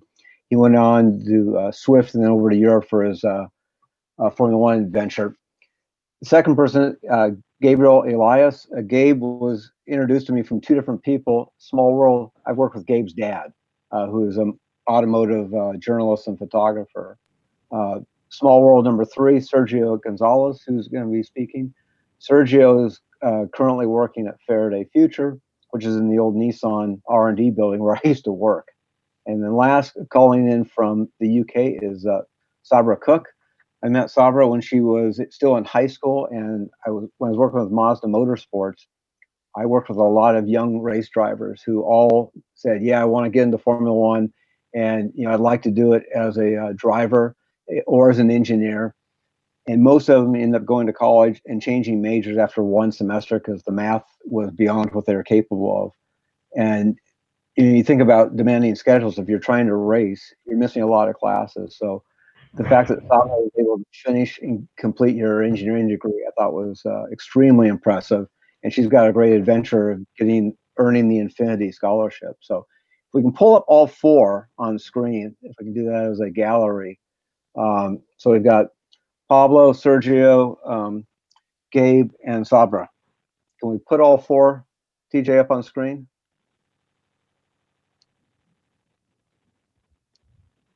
And we'll just start off. Pablo, how did you get to F1? Give us the short history of, and why, actually back up, why'd you pick CSUN? Did you already know about Formula SAE, or did you discover Formula SAE when you got to CSUN? No, so it was a bit of a late bloomer with the mechanical engineering game. I went through the junior college system in California, went to Pierce College as a computer science major. And about 2 years into that, I figured out that, staring at code for weeks on end in a dark room was just not my thing. So I ended up switching over to mechanical engineering when I transferred over to Cal State Northridge. And during my orientation there, they were walking us through all the labs. And sure enough, I walked into the Gene Haas lab, which is a machining lab that they have there for the mechanical engineers. And I saw, I think it was the 2005 CSUN FSAE car, and I was like, what, we could build race cars here? So it kind of set off after that. Focused down, changed my major to mechanical engineering. I did Formula SAE at Cal State Northridge for 2 years, and 06 as a suspension team member. I was designer of the steering system. And then back again in 2007 as the overall team captain. After that, I ended up getting an internship at Toyota OEM in Torrance under one of my mentors there. Decided that I wanted to go back into motorsport as opposed to sticking with OEM automobiles. So I ended up joining a firm called Swift Engineering.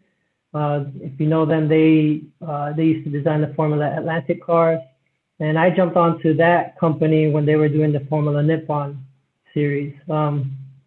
As part of that, I was part of the chassis team helping to homologate the chassis, doing all the testing required to make sure that the cars were safe for racing drivers. As a part of that effort, I was sent over to Cranfield University to do crash testing of the nose and side impact of the monocoque. When I was in the UK, I found out, wow, they got actual majors solely for motorsport engineering. Did my research, identified that it was a school that I wanted to go to, which was Oxford Brookes University. Figured out that in Oxfordshire, there's a handful of universities out there that the F1 teams pull from. So I sold everything that I had, went out to England not knowing one person at all, jumped into the program, did Formula Student over there as a part of the suspension team lead at Oxford Brookes. I was lucky enough to get an internship at Renault F1 for the first year, and then I was extended on for 2 more years as an engineer, which was then as a composite design engineer when the team changed from Renault to Lotus F1. And that was a dream. That was how I got into Lotus. Okay, want to go around? How about Sergio? You want to tell your story?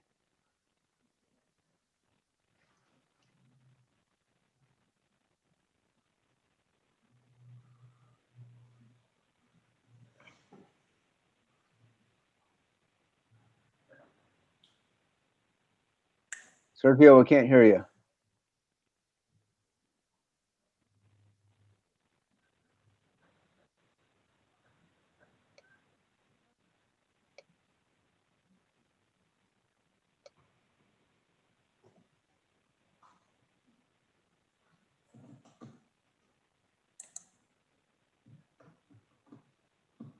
Actually, tell you what, why don't we switch over and Gabe, how's yours working? We'll go back to Sergio.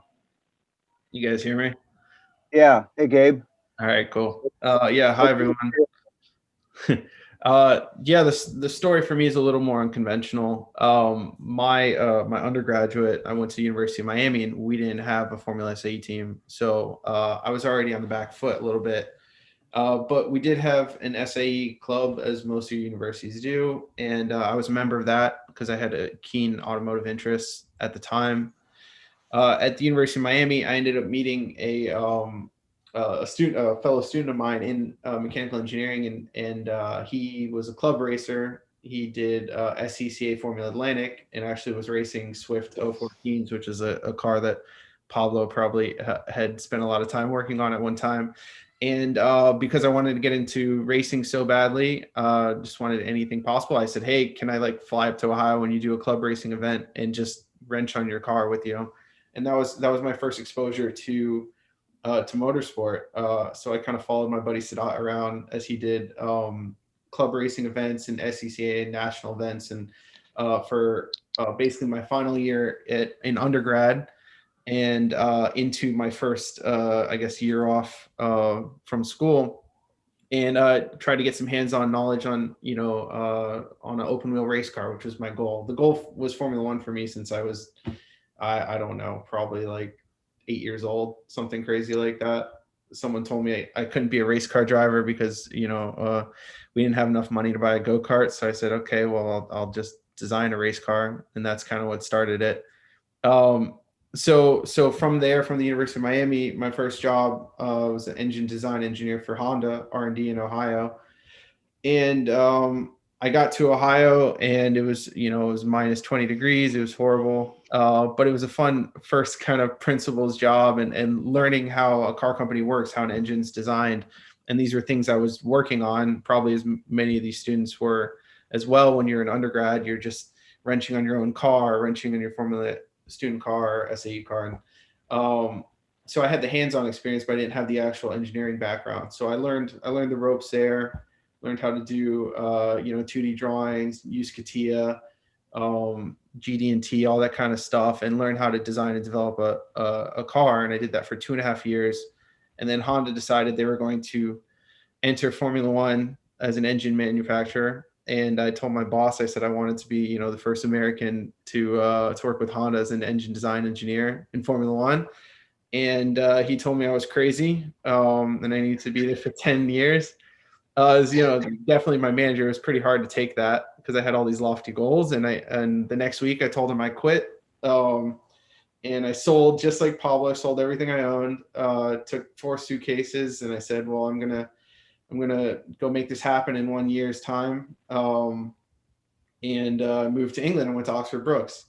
A funny story in this whole thing is the reason Pablo and I know each other for so long is when I was an undergrad, I was a big Nissan S chassis builder, and I went on the forums, and I remember telling someone as I was building up my car, I was like, oh, I really want to get into Formula One, and someone's like, oh, go talk to my buddy Pablo. And this was at the time Pablo was already in England. I was sitting here in Florida, just wrenching on my car. And I had to go to England for a wedding at the time, and I met Pablo for the first time in 2011. And he's like, it was a Sunday. I was in Oxford. I took a train up to Oxford, and Pablo took me in his little, I think it was like a Renault Clio or something like that, something real small. And I was very surprised. And he took me down to the Renault factory on a Sunday, and I got to see my first F1 factory at that point in 2011. And I was absolutely hooked. I said, this is where I need to be.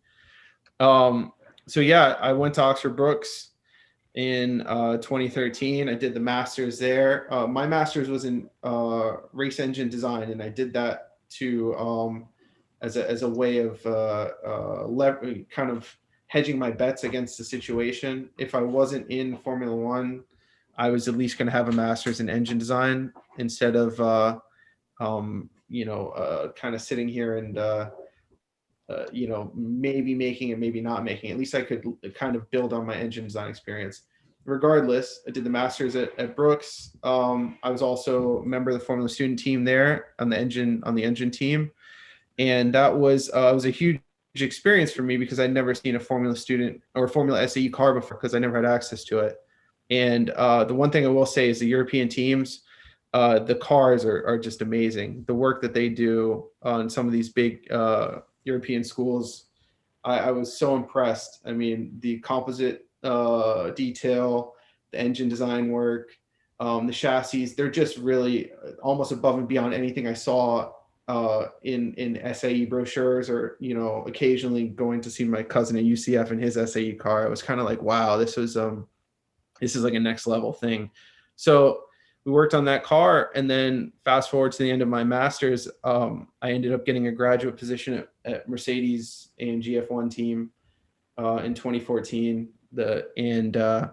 I started as a graduate concept design engineer, which is quite an unusual job for anyone that's been in Formula One, for a graduate to be in the concept design group, which is kind of the future car concept. So we're always working a year ahead, and it was a very unusual position. But my previous work at Honda actually helped me out, because I had a lot of this mass production experience, a lot of mass and CFG kind of measurement experience in the OEM side, and that seemed to be very applicable to what I was doing in concept at the time. So they took me on, and I spent 6 years at Mercedes F1 team working in concept design. I was in powertrain integration, and then finally I spent about 3 and a bit years in composite design, same as Pablo.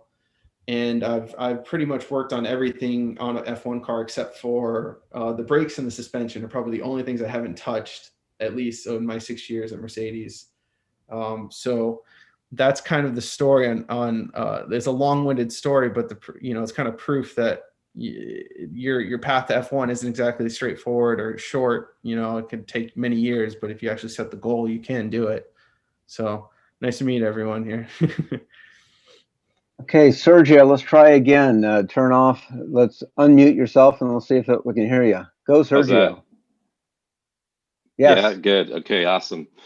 Well, yeah, it's a similar story to Pablo, I think. We both went to CSUN. Early in my undergrad, I didn't know what I was going to study. I think I had business as my major. I don't know why business, but I was always sort of a car guy. I didn't realize what degree you can apply to be involved with redesigning cars until somehow I realized that mechanical engineering was a good avenue to start your automotive career path. Later in my undergrad studies, I met Pablo. I think he introduced me to Formula SAE. I partook in the project in my senior year. I was the powertrain group leader and also designed the exhaust system that year, and we were quite successful.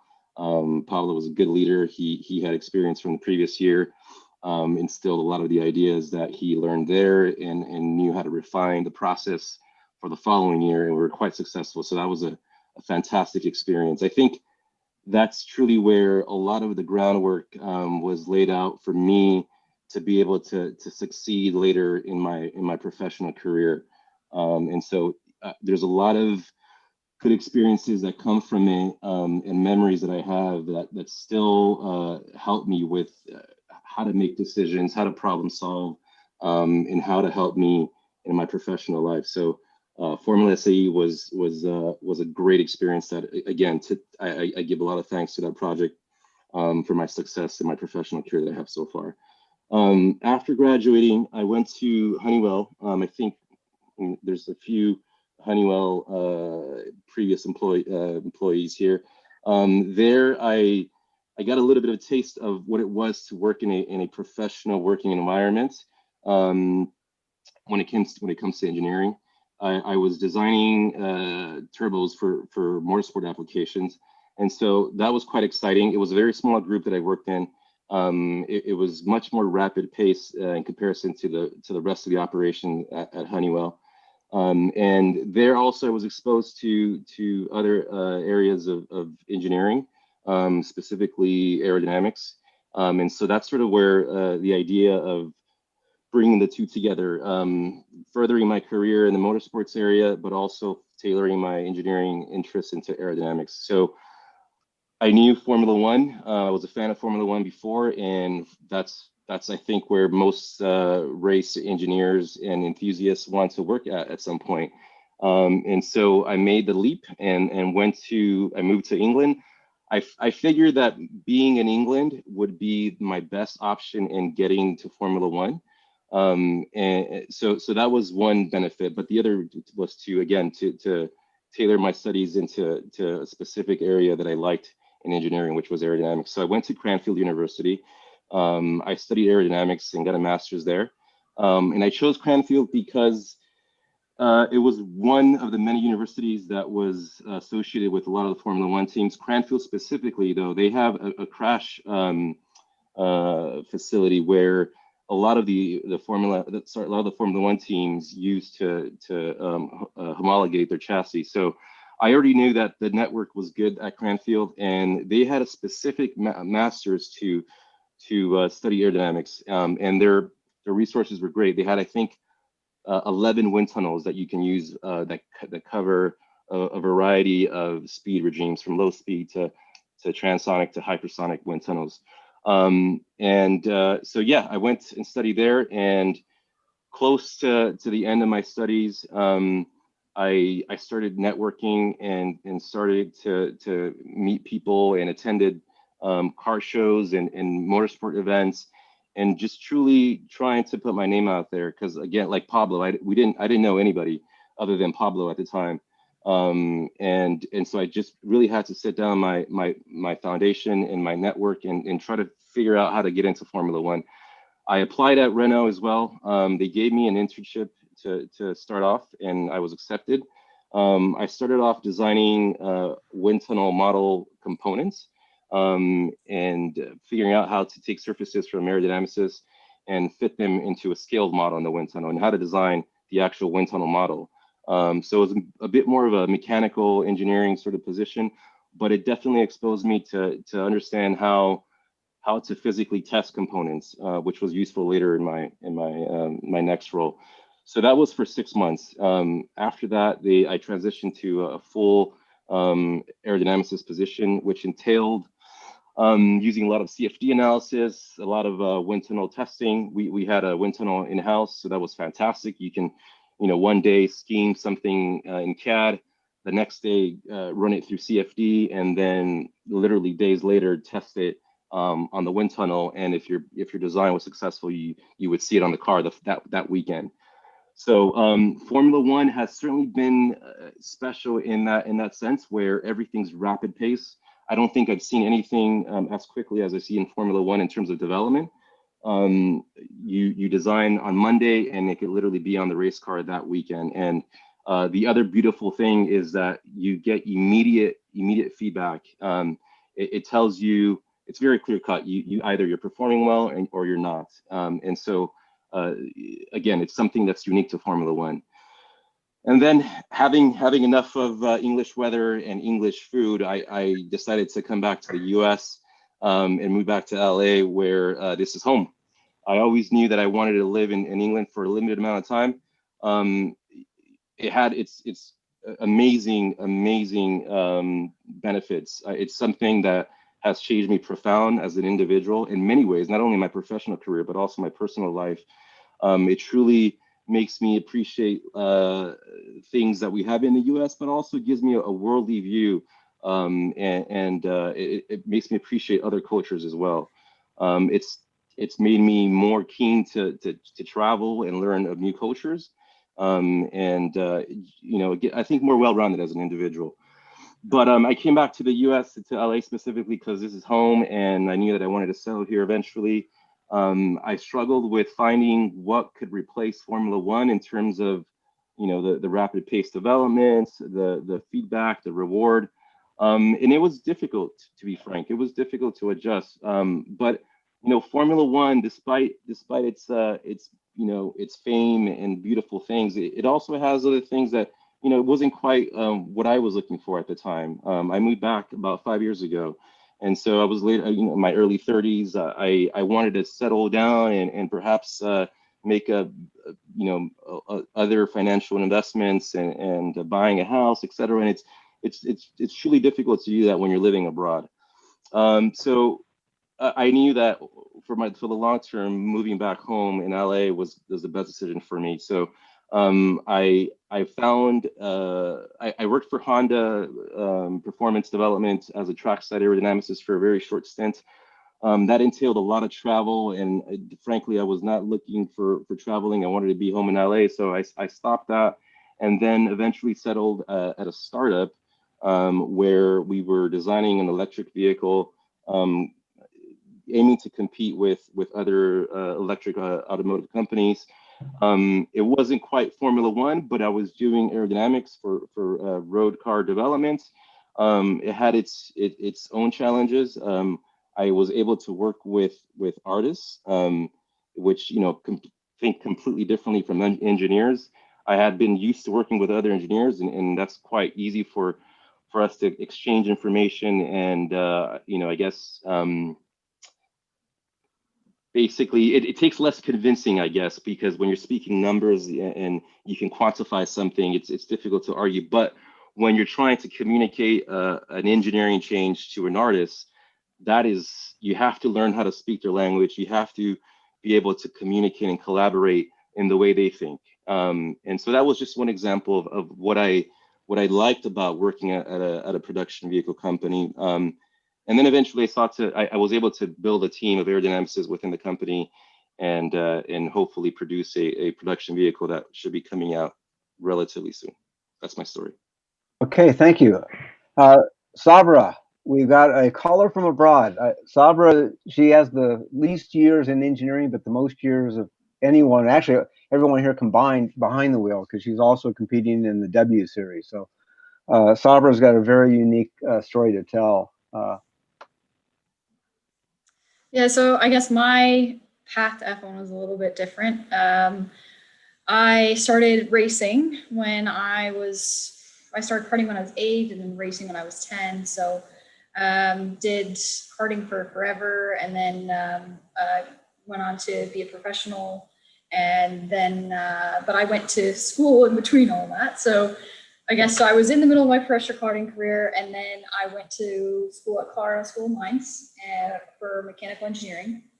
And I obviously joined the SAE program there, which was it was young and it was kind of in a transition. So we didn't have a lot of funding or a lot of information and knowledge passed down from previous years. So it was interesting to try and get it off the ground at first. And then so my sophomore year, I started working and I was the second lead for the engine subsystem. And then I developed the shifting system and the clutch system for the next year. And then I was in charge of vehicle testing and setting up sensors on the car the year after that. And then I graduated, and I decided I was still going to continue to try and pursue racing like professionally as a driver. I finally got enough sponsorship to move to cars in 2017, and then did a few professional races in 2018, as well as competed in the Infinity Engineering Academy. So there's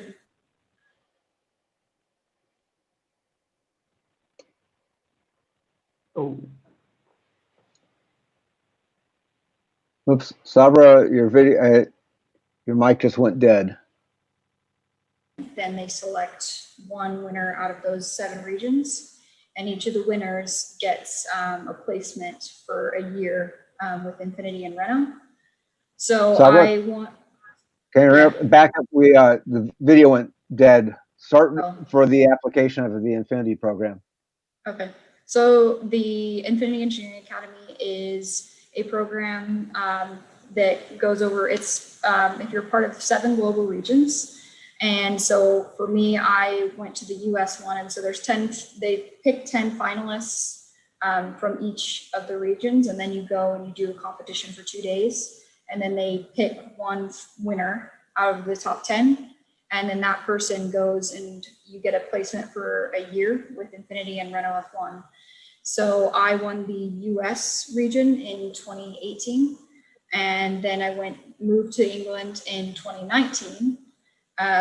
All while it's kind of weird because so when I had the engineering academy final, I had the academy evaluations and competition in the beginning of the week at Circuit of the Americas with the USGP. And then the second half of the week, I raced in USF4, like the day after. So it was like, it was still very a joint program then as it is now. So then I moved to England last year in the beginning of 2019. And it was an awesome program because you had 6 other engineers that were put into a similar situation. And so half of us went to Infinity first, and the other half to Renault, and then we switched to the middle of the year. So the first part of the year, I worked as a vehicle test engineer for Infinity Global. And then I worked as a suspension composite design engineer for Renault F1 in the second half. And all while doing that, I was also racing professionally in W Series, which is F3 cars. So we had all of our races last year were in Europe. And then at the end of 2019, I was offered to stay at Renault for a grad position, but I said no because I was like, I thought I was going to have a full racing season with W Series and as well as Indy Pro 2000 in the States. And then COVID happened. So that was a bit of a wrench in the plan. So now I am racing as much as possible, but sponsorship has obviously been complicated because of COVID. On the engineering side of things, I am going to help solve the last bits of the new design for Formula Mazda car in the States. And I'm actually over here in the UK doing some training and as well as working a bit with a simulation company, which is actually at Cranfield. So all of you seem to be familiar with that. So that's my path to where I am right now. Well, that's fantastic. I mean, I think hopefully we'll get some good questions here. But I guess for all of you, what was the biggest surprise about Formula One? Were there major misconceptions before you got there of what you thought it would be versus what it really was? We'll start with Sabra since you're on, I guess maybe one of the biggest things that I remember being surprised about is they have a giant room of lots of old test parts from like years and years and years that they just don't get rid of, and they keep, and even if they've been tested and they have like broken, they still keep them. So I guess for me, I didn't expect them to keep that many parts, maybe like log the results and then dispose of them, but they're still there. Okay. How about Pablo? What was the biggest surprise for you when you got to F1? Yeah, sure. So being that I had experience already working in the US, there was a couple of engineers that I had worked with saying that F1 is really, really cutthroat, really, really tough hours and that sort of thing. It's just a lot of egos is what I should prepare for. At least when I got into Renault, I found it was like the complete opposite. A lot of these F1 guys and girls, they're just human, just like you and I. I mean, they are designing the fastest cars in the world, but they're just like anybody else out on the street in a lot of cases. The other part was that my experience in Formula SAE, if you are like what they call like a core member, and if you really invest yourself into the Formula SAE program or the Formula Student program, you are more than qualified to be an F1 engineer. If you've got the motivation and you got the work ethic, you are totally capable of doing it. So it's just about putting yourself in a position to be hired on as an F1 engineer, not so much if you are capable of it or not. And getting in there and realizing that about a year into it is like, okay, yeah, I belong here. I am capable. I've got the background, I got the education, and I can do it. You just need to be there. And that was like one of the biggest surprises that I had out of it. Gabe, your thoughts? Yeah, it's funny. I get this question a lot from students, prospective students. So there's actually 3 things that I seem to highlight quite a bit.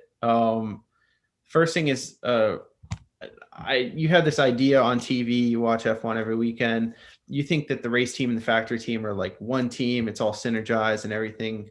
And it is technically, But I did find that the race team almost seemed to be in their own little bubble for many years, and kind of Hollywood in a way. And they had their own special, I don't know, their own special benefits, maybe mobility through the company. They were able to do a lot of different things. They seem to have a ton of holiday time as well too, like just ridiculous. But and then the factory team, you know, was its own team as well. We're a very close knit group, especially in design, but they're almost separate. You know, there wasn't a lot of mixing and matching between the two. You couldn't switch from being in the race team and going back to factory life very easily as an engineer. There's limited positions, travel, and vice versa. But there was still positives in being on the design side for sure. And I loved every minute of it.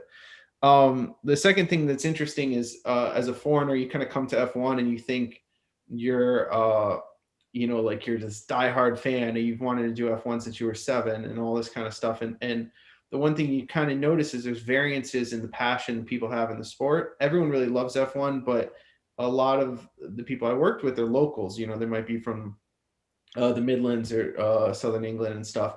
For them, this is just an engineering job down the street. You know, they got out of school and they got this job, and they got hired. They went to Bath University or Imperial, and they get the job. I had coworkers in the graduate program when I went through. They said, I never watched Formula One before I got here, and I was like, are you kidding me? Like, I took out a loan of 50 grand to get a master's to come over here, and you tell me you never saw F1 until this week. I thought that was pretty crazy. So not everyone has the same passion about the sport, but people do kind of grow into it. And then the final thing was really the pay.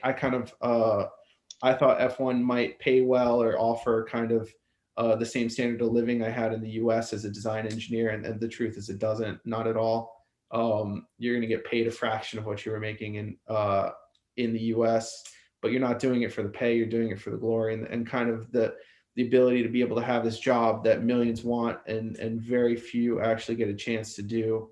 And that's why you do it. You don't really do it for the pay. You do it kind of for to design the fastest car on earth, full stop. So those are the 3 kind of major misconceptions that I had to kind of get past, during my career for sure. Sergio? Gabe had 3. I only have 1. How terrible the canteen food was. I'm just kidding. No. It's really good now. They've redone it since, and it's pretty great, I have to say. That's amazing. Good to hear. No, I'm joking. I think everything was surprising. I had an idea of what perhaps, the stories that you hear of how Formula One is, and I think it was a lot of that. I think working in the aero group specifically, though, it was very competitive amongst other aerodynamicists. It was a small operation, and I remember how quickly reputation of an engineer was built. If you weren't designing and producing results in your design, everybody knows it, and everybody scrutinized your work. And so it was very tough. And so it was challenging for me as a junior aerodynamicist to produce something. And I remember it took me, several test programs until finally I found something that produced a performance gain. And that was very, very gratifying. And so that hard work, and then, finally seeing something that actually goes onto the race car is what allowed me to go back again and spend endless hours and repeat the cycle over and over and over again. And there's something really cool about seeing your design on the race car, on the TV, helping the team succeed. And so what I mentioned earlier is the rapid pace of development and the feedback. That is something that I didn't really have a grasp of what that felt like as an engineer until I went to Formula One. And I think that was the biggest thing for me. Okay, I got one here for Sabra. Since you're the only driver engineer among the 4, how much of your driving has helped your engineering versus how much has your engineering helped your driving? Oh, I think it's probably a bit of both. The driving definitely helps me. I almost get to the point where sometimes when I'm making, I can see a design and I almost like, I know it sounds strange, but I almost try to like envision how that feels if I were to drive it. So I think that sometimes really helps, but as a driver, I think it is good that I know quite a lot about the cars, but in some ways it actually kind of gets a little, it can be detrimental if I let myself like geek out and just like think way too much when I'm driving. So do you have to just kind of back out of your engineering mode to let your race engineer do what they think is right and not argue with them?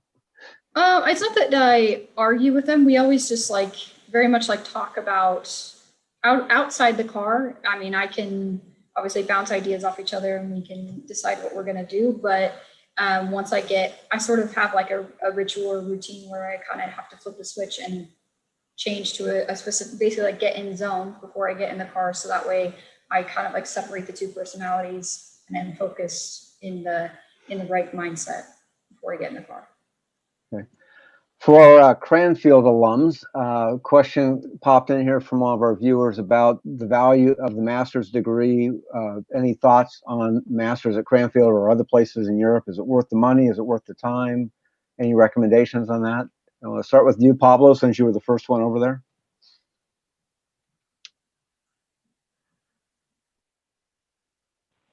Yeah, so I didn't go to Cranfield. I went to Oxford Brookes, but there's a handful of universities in the area. So you get an awesome, at least at Oxford Brookes, if you're interested in vehicle dynamics, like that's the place to go. They got a 4-post rig, something that, you know, very few companies in the States have, and the university has one on hand. So you get some real good exposure there. You get a really good education. But on top of that, you get to be in the network. So when you're joining the masters, you can say probably 80 to 90% of those students eventually end up on F1 teams. And in my graduating class at Brookes, I would say like we all graduated. Some of us went to Mercedes, some of us went to Ferrari, some of us went to Williams, Red Bull, etc. So you kind of build that network out there that you cannot replicate in the States. It's basically impossible, just because you start gaining a reputation, your name travels, and that helps you get into the interview process. You have to imagine if you're in HR and F1, you're getting resumes from all over the world. So you're going to pull from what is probably the most easiest for you. So yeah, I think the education out there is invaluable, not only because what you get from, you know, in-depth analysis, but the network possibilities that are open to you there are really what helps you get in. Yeah, if I could just jump in real quick. At Cranfield, I think the graduate program lead, at Renault, the graduate program lead is a graduate from Cranfield. So I think that network that Pablo mentioned is definitely instilled within each of the teams. And as other graduates come from that university, you start building this network, and that is definitely trickled over to the university. And so you can definitely create good connections that way. Whether it's worth it or not, I think that's a personal decision, right? Financially, it costs a lot of money for a foreigner to study in England specifically, especially now. I think when we went, the rates were much lower, but now it's significantly higher. So that's a personal decision. I think it certainly improves your odds to join a Formula One team because of the network benefits, but also I think just physically being there, it's easy to meet other individuals that work in Formula One. Maybe a recruiter if you attend a job seminar, or I think just seeing an address on your CV or resume is a big thing.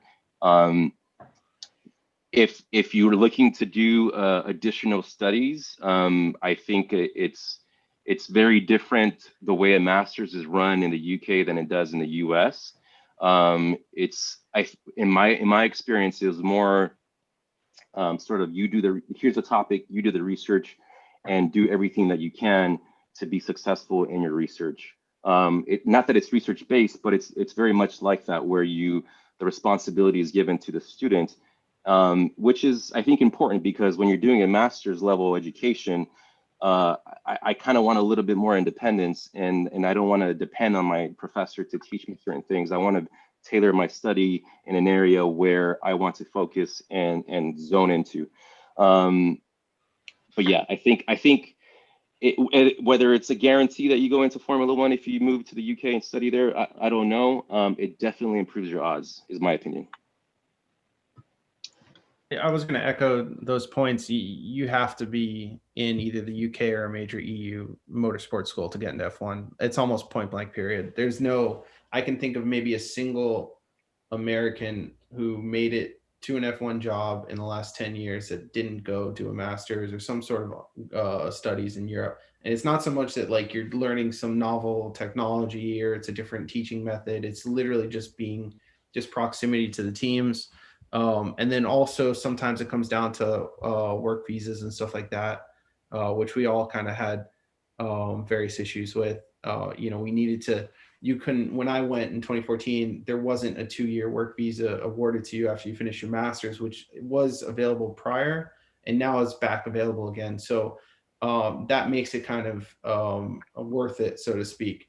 You only got 6 months of a bit of a rollover visa, which I used effectively to get my job. So, but you have to be in the network. You have to be there. You have to be talking to the alumni, because there's so many instances of me at Brooks using Formula Student alumni networking to get my CV in at multiple teams, to get interviews, to even just, start having conversations, seeing what I needed to do on my dissertation and stuff like that, just to make it happen. So if you're really serious about F1 and you can afford it, or you can, get a loan out for the year, it's almost imperative. It really is. Yeah.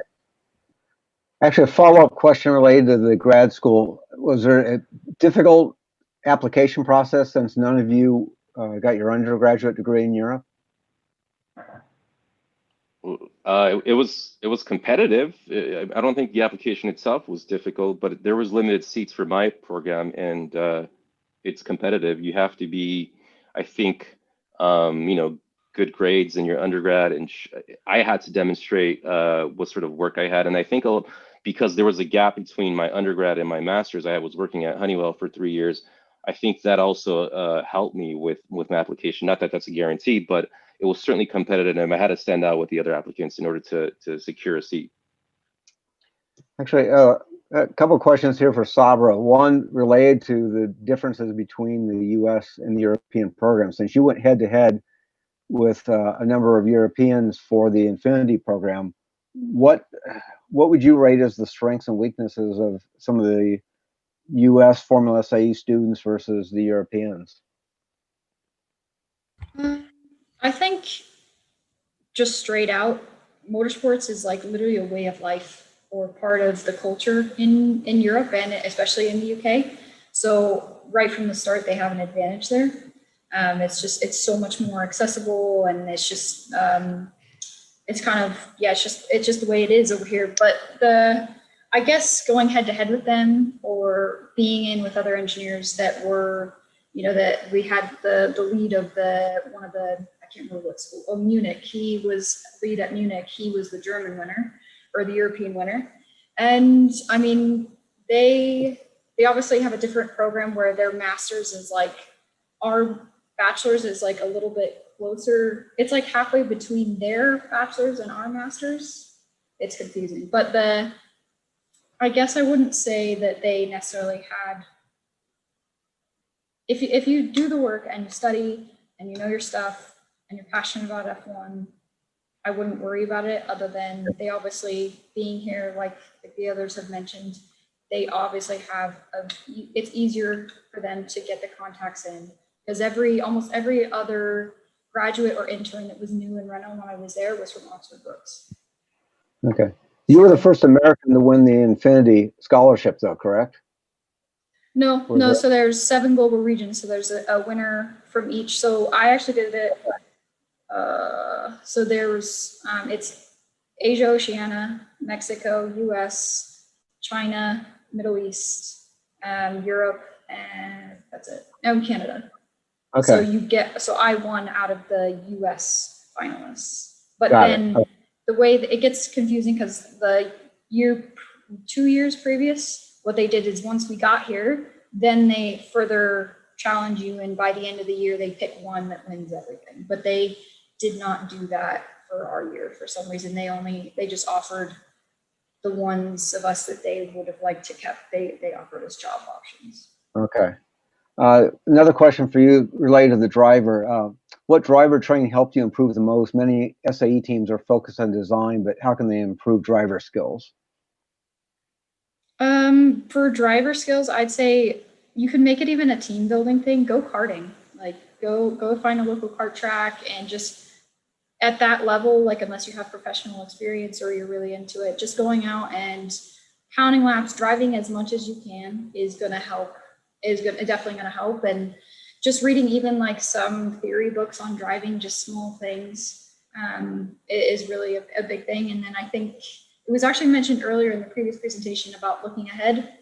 I think that's definitely an easy thing to fix, and even professional drivers and still have the problem doing it. But just breaking it down and understanding just the very, very basics of how to take a corner correctly. Okay. That's, I'd like to you just go through that, because I don't think they really do in Formula student teams. Okay. And we've also got the Baja teams, which is a whole another driving skill set. Actually, I'd like to, at this point, go ahead. You can, for the Baja teams to get more comfortable, I think it's totally worth, like, if you have, a lot of states now have rally schools, and some of them are quite cost effective. So you could go do like a rally school day and just get some comfort and exposure in being sideways. Okay. At this point, because I want to keep this on time, I'd like to have each of our panelists give a little wrap up. What is the one thing you wish you knew when you were a Formula SAE student? You know, particularly for if a student's second or third year, what should they focus on for that last year? And then what we're going to do is the next portion of the program will be going around to the schools, and I'd like to ask our 4 panelists, if they go into the Q&A section, they might be able to type some specific answers to some of the questions we didn't get to. But so what was the one thing, your key bit of advice for Formula SAE or Baja students now that you wish you knew when you were a student? Well, start with you, Sabra. I guess if I had to go back and give advice to my specific SAE team, I think it would be to not fuss so much about like having, you know, the perfect, most innovative design and having the most beautiful manufacturing. It would, for us, if we would have just got a car together, got testing in and learned from it, it would have been so much more effective than theorizing and all these things that were really unknowns for us, especially since we didn't have the info from previous year's competitions. Cool. Sergio, what do you wish you knew when you were an undergraduate? Yeah, I think a similar response to Saber. I mean, I think most students have an idea of what to expect coming to Formula SAE. It's going to take a lot of work, determination, resilience. I think all that, I think is a given. What I would tell myself and my team is I would want to see more testing. There was a lot of emphasis done in analytical development, but we didn't do enough testing, and I think that's where a lot of the gaps exist from, you know, the theories that you're learning in lecture to actual practical experience. I wish we would have done that more. But yeah, and remember that what you're gonna be, with any benefit that you gain from this program, is gonna affect for the rest of your professional life, and you're gonna be successful if you're able to succeed here. Gabe?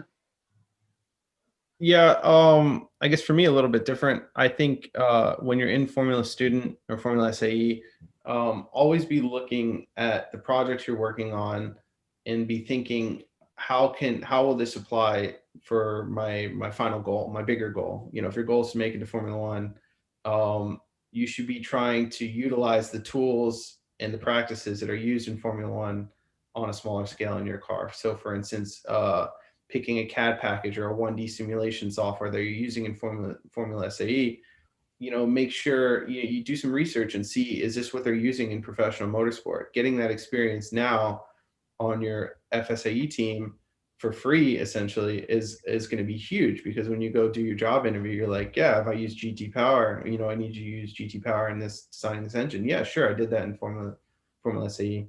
Or you know, understanding composite manufacturing process, stuff like that. You see it on a Formula One car.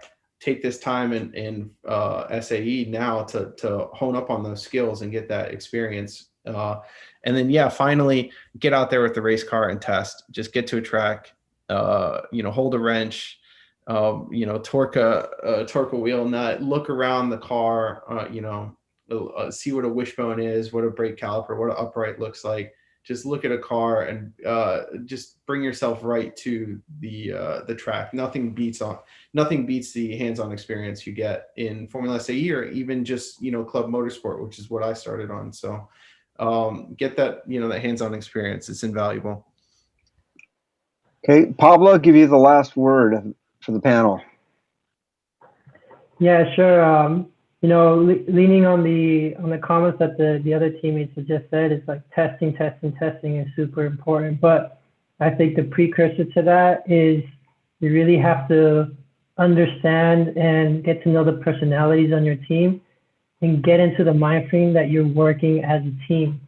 A lot of times the car is almost in the background if you can just work as a team.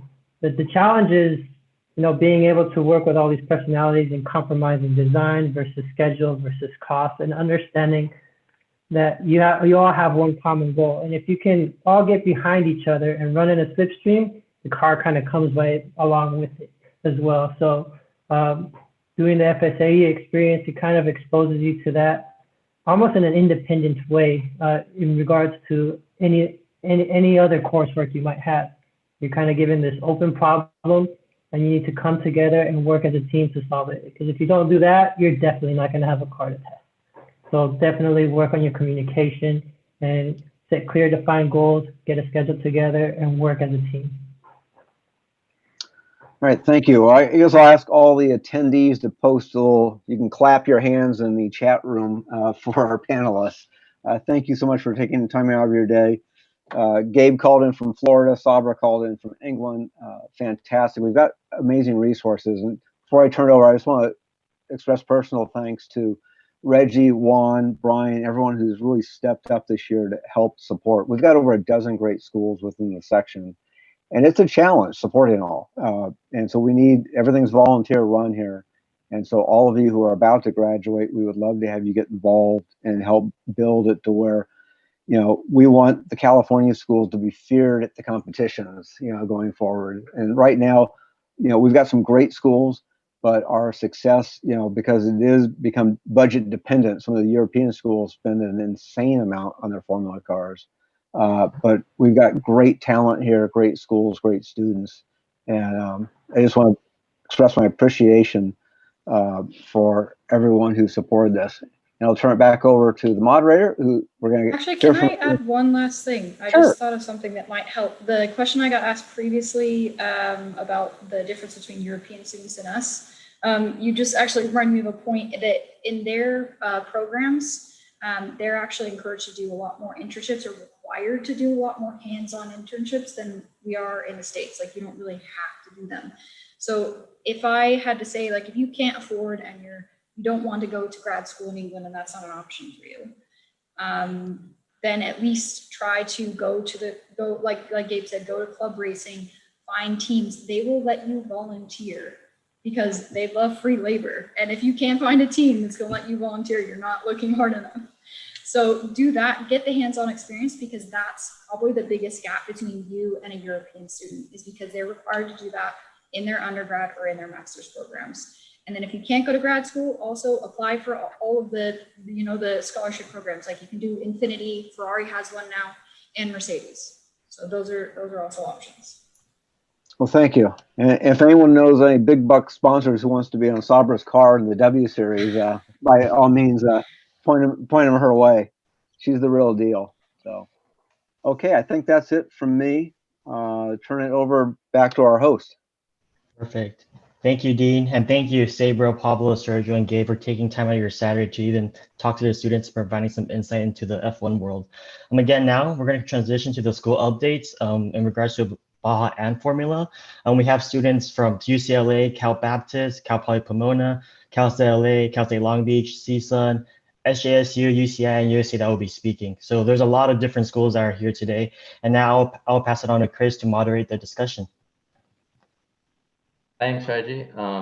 Yeah, I mean, so some of the reason to have everyone discuss a little bit is I think these days, even on our teams, we feel like more siloed than ever and feel like we don't know what other people are doing. So we thought we'd give it a chance for the teams to kind of hear a little bit about how things are going at the different schools, how's the pandemic impacted them, just to kind of get some strategies as well. So I'm just gonna go through the students, and we'll just come up one at a time. Hopefully, take 3 to 5 minutes. If you have questions for the Q&A or questions for a specific student, throw it in the Q&A, and I'll identify it and try and ask the student. So if you're comfortable and you're a place where you can share your video, we'd always love to attach a face to the voice and to a team. But if you're not in a place, then it's not mandatory at all. So I'll bring it up we'll start off with Matthew, who's from UCLA with their formula team.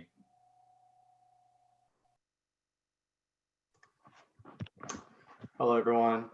I hope you guys can see me, can hear me. Hello, I'm from UCLA. I'm part of our Bruin Racing Formula team.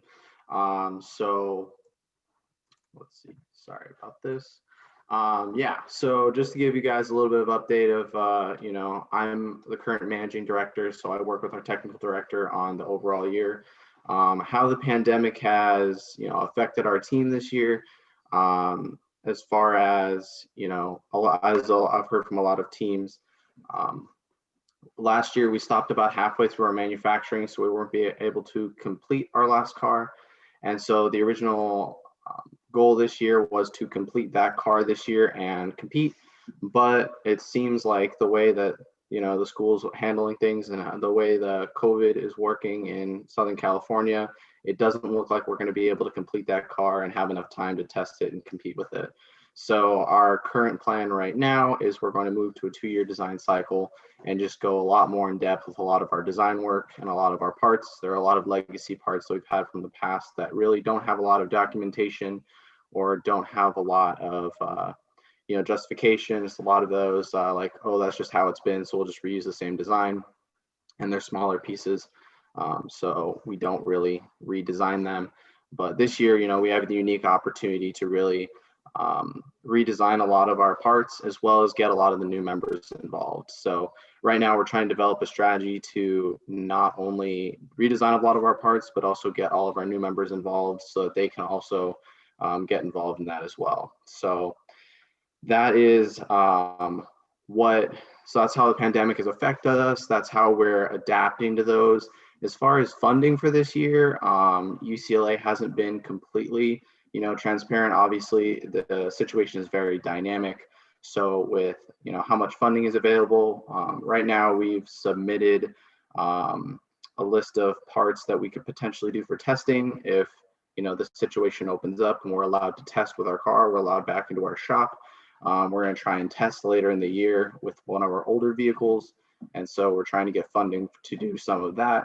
But right now we're just submitting funding and we don't know exactly how much we'll get back. We definitely won't get anywhere near what we've gotten in the past, but yeah, so that is us on funding. And as far as where we currently are right now, we're just starting our design cycle for our new car. So right now we're doing a lot of research into newer concepts and stuff, as well as trying to get all the new members involved into our new design cycle, because normally our design cycle does not involve a lot of new members. So that's a new challenge for us, and we're definitely working on that right now. But yeah, so that's most of what UCLA Formula is up to right now. Oh, awesome update. So I take it that the biggest bottleneck for your team right now is really access to the shop, and that's kind of up in the air completely at this point. You don't have even kind of really a timeline for even minimally getting in there. No, not right now. We're waiting. We're just waiting for updates, and the school said that they would get back to us as soon as they know. But right now it's really difficult to put any sort of plan moving forward on, whether we can do anything in person, because we'd love to do in-person things, but right now it's very, very dynamic, as we've said. But so yeah, I'm the advisor at Cal State LA. So I think being in LA County, we're totally in your same boat, thinking about that. You talked a little bit about kind of like new members this year. I'm kind of curious, maybe like two things, just to learn a little bit about your program. Do you ever have like senior design students working on your project? And then kind of a second question is how's the integrating new members going this year? Are you finding it challenging, or focusing on it has really helped you actually make a dent in it this year? All right, we definitely, our program is, I guess, still relatively new. Our formula's only been around for about 7 years. So up until recent history, we really haven't had a lot of senior members who weren't leads or in charge of subsystems apart. And so like last year and this year were the first years that we actually had, senior members in the club who weren't like leads of subsystems, who were actually assisting in design. And so that's something that we're trying to improve, and we're trying to keep people around and make sure it's an environment where senior members can feel like they actually have a purpose, and they can really own some things. So that's something we want to develop moving forward, and definitely will come as time comes. As far as new members go, I definitely think that this is a unique opportunity to look at some of the holes in our onboarding process, for sure. I think it's really interesting because I think a lot of our onboarding process before involved a lot of hands-on things.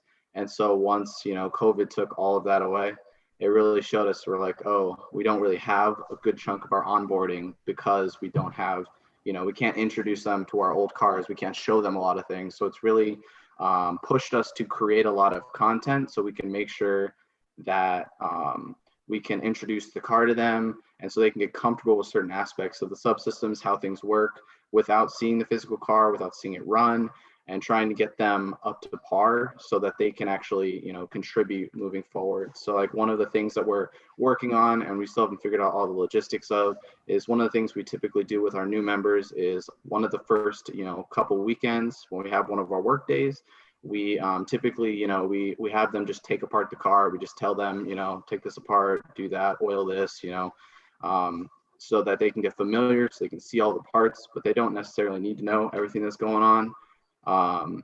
But now we don't have that. So now we're going to try and do some sort of like a debuild of the car with our CAD, so they can see a lot of the parts. And so we'll like take it apart in CAD. So they can see that and try and build some videos so they can also see, a lot of what they would have seen before now on that. So it's definitely a unique experience, but it's definitely something that I think we'll come back stronger from. But yeah. Awesome, Matthew. Yes. All right. I think those good tips. And yeah, we struggle with the same thing, like introducing new members without knowing what the car even looks like, or even doing the design without like, oh, I just want to go measure, is it 6 or was that 7 inches last year? So it's definitely a challenge that our team's working through. So we'll transition to Cheryl Lee, who's also at UCLA and a part of their Baja team over there, to give a little update. Hi, everyone. So my name's Cheryl. Like Chris just said, I am the team principal of UCLA's Baja team. So we're actually sister teams with Matthew's formula team. So a lot of the things that have been affecting him with regards to school policy and shop access have also been affecting us. So I guess the main thing that the pandemic affected for our team was that we can't access the shop at all. The school told us that we won't be able to access it this whole quarter, and probably not next quarter either. And at the end of last year, we had gotten a rolling car manufactured, but hadn't started putting all the drivetrain components in yet. So we didn't get any data to base our designs for this coming year from last year, which kind of has hindered our validation process a lot, especially because our team has implemented an ECVT, and which is relatively new, and the fact that we weren't able to get any testing on the control scheme was a little bit difficult in terms of redesigning it for this year. But how we adapted to those changes, so we've mainly been using Zoom a lot for face-to-face meetings. I think Zoom really kind of makes it seem like we're all there instead of just like communicating over text. Apart from that, we've been using Discord just because our team is a very close knit, like socially, we're very involved in each other's like friend groups. So Discord has been a really good way to make sure we can still get that social interaction. Apart from that, we've been using Slack and Monday.com to do project management and other forms of communication.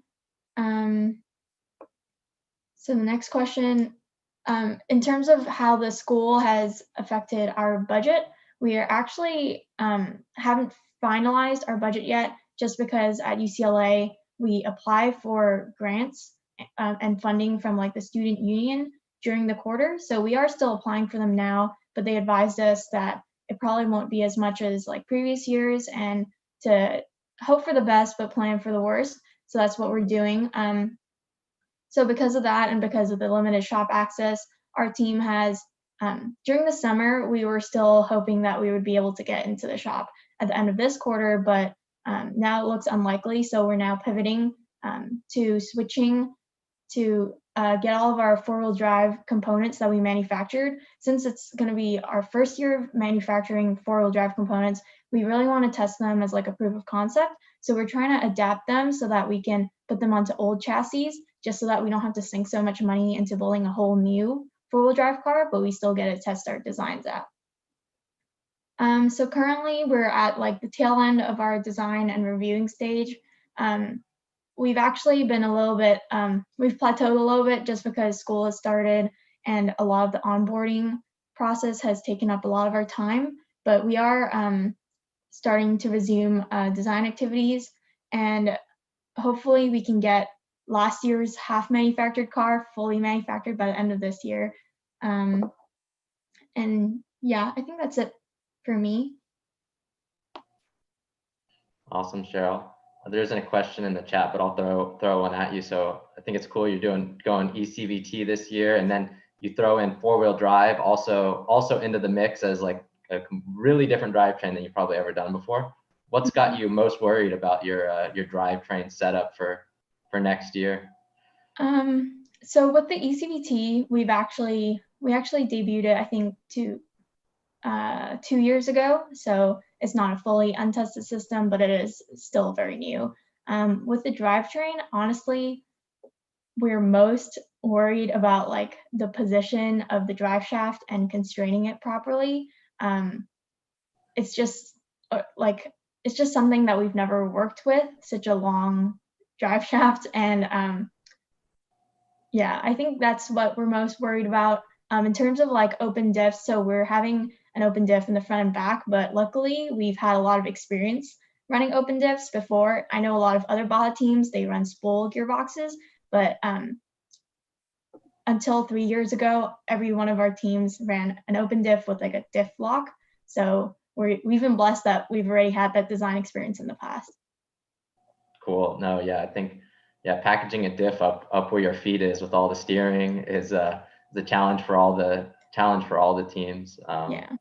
So awesome. Thanks, Cheryl. So I'm gonna move on next to let's see here, Jordan Fabrini, if I'm saying your name right. Excuse me if I'm not. From Cal Baptist University Formula team. Yep. Yeah. Perfect. Yeah. So I'm from CBU on the SAE team. I work with Powertrain and also the current vice president. With the pandemic coming up, like many teams, we're about halfway through the build process of our car. I think one of the biggest things that impacted our team was we had a lot of new first-year members, and having them not being able to get the full competition experience, I think, was something that's impacted us a little bit. But adapting to that, though, we've had one senior that year that recently graduated, and he still works close with us and is a great resource for us to have. And so we have about 5 seniors on the team, and each senior is working closely with a junior design lead in order to help with that knowledge transfer occur.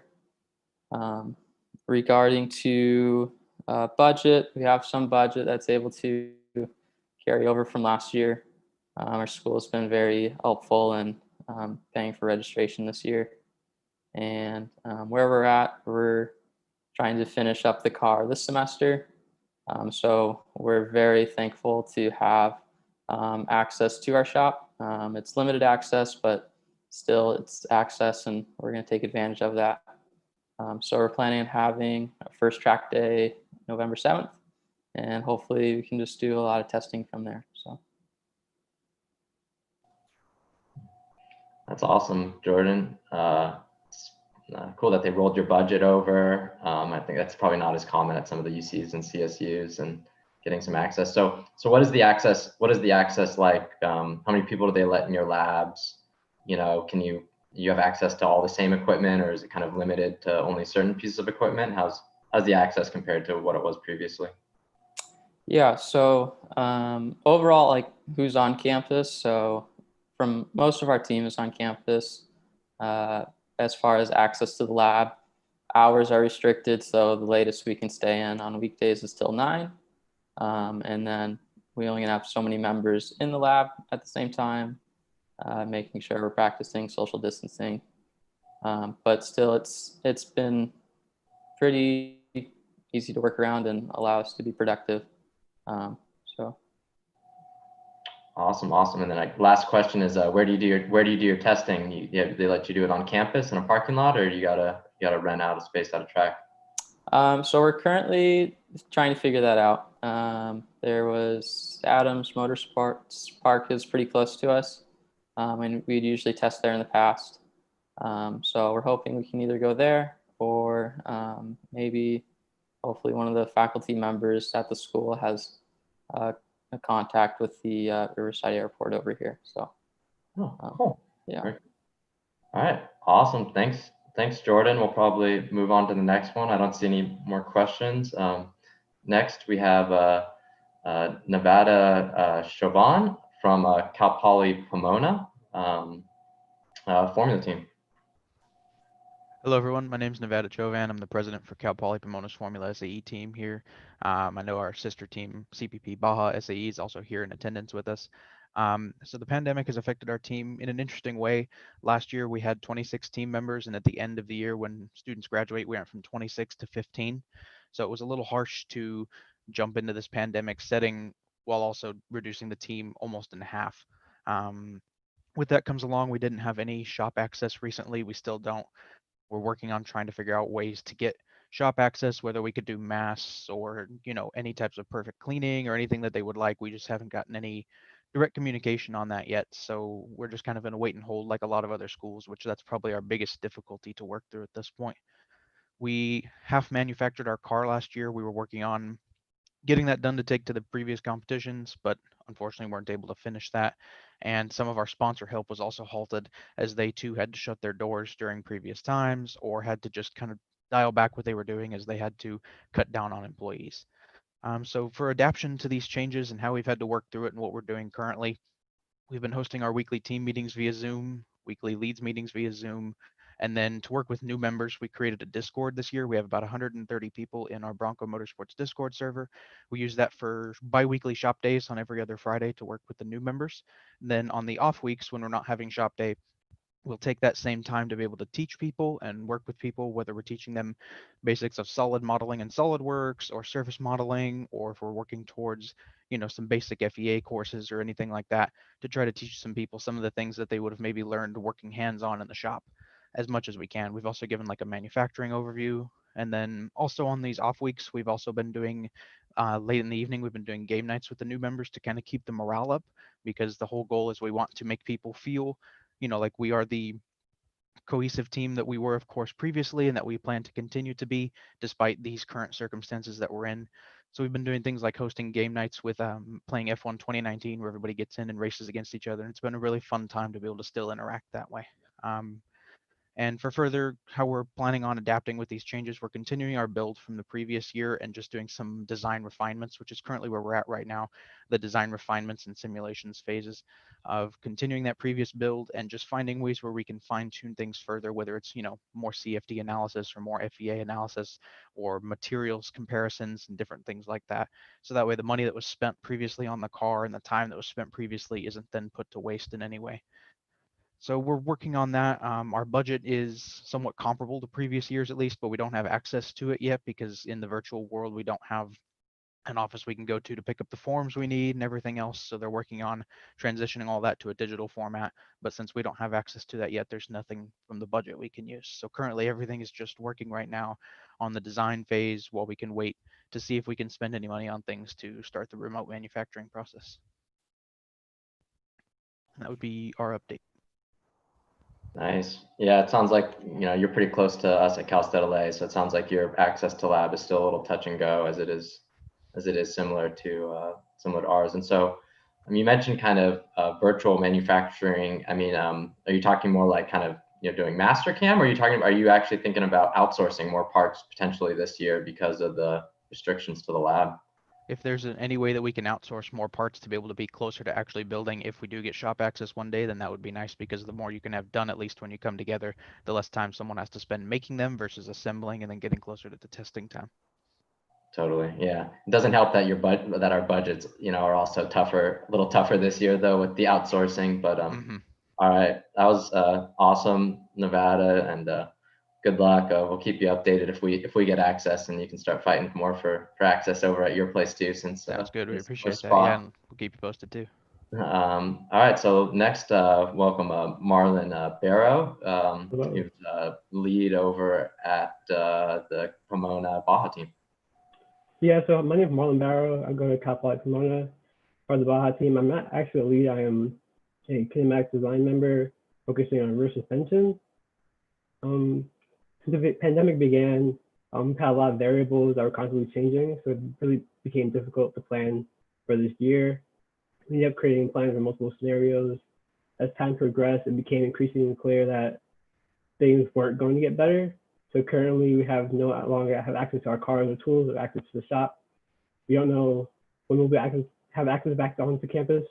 We still can't collaborate or meet in person. So pretty much we've moved everything over to Zoom and Discord to have meetings and to communicate with each other. For new members, we host weekly workshops on stuff like Excel, MATLAB, SolidWorks, etc. To try to cultivate interest from them. And then we'll also have weekly meetings showcasing our different subsystems.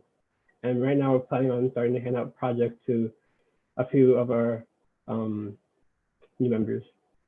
We have began utilizing a 2-year design cycle to do our limited resources, which is probably put us in a position to begin manufacturing and testing our last year's vehicle as soon as we're allowed back on campus. This last year we did get to finish our vehicle, and we only got about 4 hours of testing in before quarantine started. For our budget, surprisingly, our budget actually increased this year. And then we are currently in our design phase still, just finished conducting our preliminary design review. And most of our subsystems are working on packaging.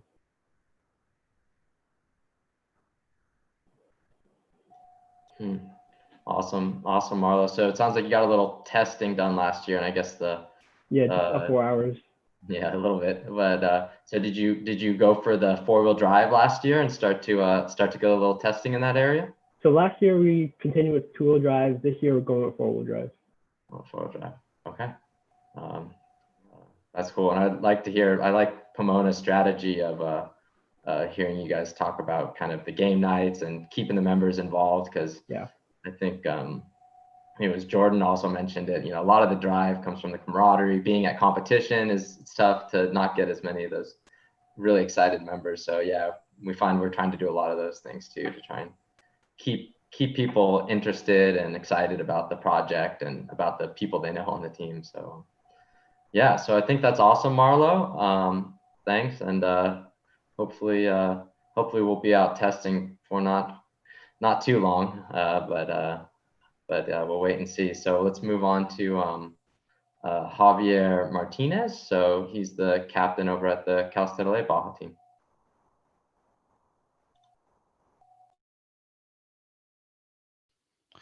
Hey, what's up, everyone? So, yeah, as Chris just mentioned, I'm the current captain of Cal State Baja, and I would say probably the number one thing that has affected us was because we last competition we lost like our main front suspension guy, we lost our main rear guy, and we sort of lost Crystal, who was like a very good um, part of like the electrical portion, and she kind of like pioneered some of the stuff that we're currently doing as well. So we lost like a good some very good members last year, and going into this year where we're not able to like see each other and be able to like easily get cats from one another. Now we have to communicate and be sure that the version that you're currently working with is hopefully the latest one. And if it's not, then we have to kind of wait for to get the updated one. So we're currently working and being able to share with everybody where we currently are, mostly using the drive online that we all share. And it works fine for like normal files like Excel files and like meeting times and meeting files that we currently have. But when it comes to like the CAD models, that's been a little bit of a challenge. I would say as far as like adaptation, it hasn't really changed very much. We still do like weekly meetings for everybody. We still do every section or every team has their own meeting as well, and then we also have a lease meeting every so often every week as well. So we try to keep each other, keep seeing each other, and keep being like a friendly vibe with one another, and making sure that it's not like a boring experience, because the moment it gets boring, it's very likely you probably won't want to keep doing it anymore, especially in this time in age when you can just be in your home and just do video games. It's a lot more fun than doing this.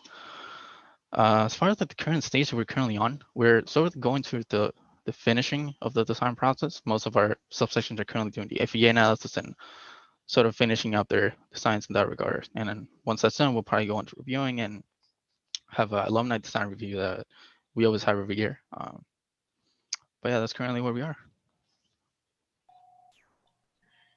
All right, cool. Thanks, Javi. We'll keep trying to move along here. So I'll move on to Christian Garcia from the Cal State LA Formula lead. Hello, everybody. Excuse me. Hello, everybody. My name is Christian. I'm from Cal State LA, just like was mentioned, for the Formula SAE IC team. I am currently the team manager, and basically one of the biggest issues that we have run into, I think, in my opinion, is the lack of communication in terms of how, like, back before the pandemic started, we would be able to just pass by in the lab and see somebody working on something. We close in and we're like, oh, you need any help? Or like maybe a new member like is passing by. I know when I was a new member, I was pretty shy. I didn't want to ask questions because I felt like, oh no, what if like they think I'm dumb or whatever.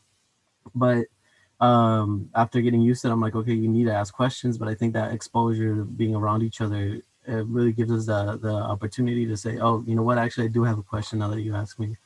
Or, oh, thank you. Or like somebody notices and then we're able to ask them, oh, what's going on? You look like you're struggling. Can I help you out? And the way that we're dealing with that, I'm heavily relying on our leads for our subsections.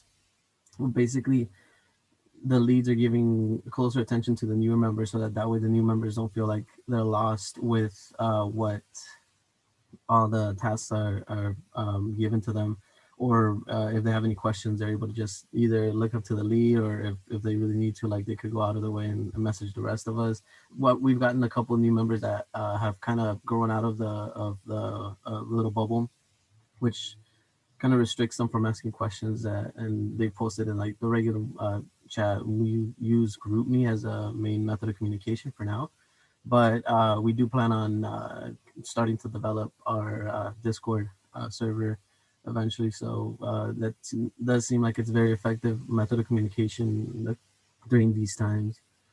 And so as far as our budget goes, we did get a slight reduction, and it seems like now the way to acquire parts or look for services will be a little bit more difficult, because we would need to justify, since we're working from home, we need to make sure that we justify whatever we're getting. So it might make it a little bit more difficult for us. That's probably one of the key points from Cal State LA as far as the Formula team goes.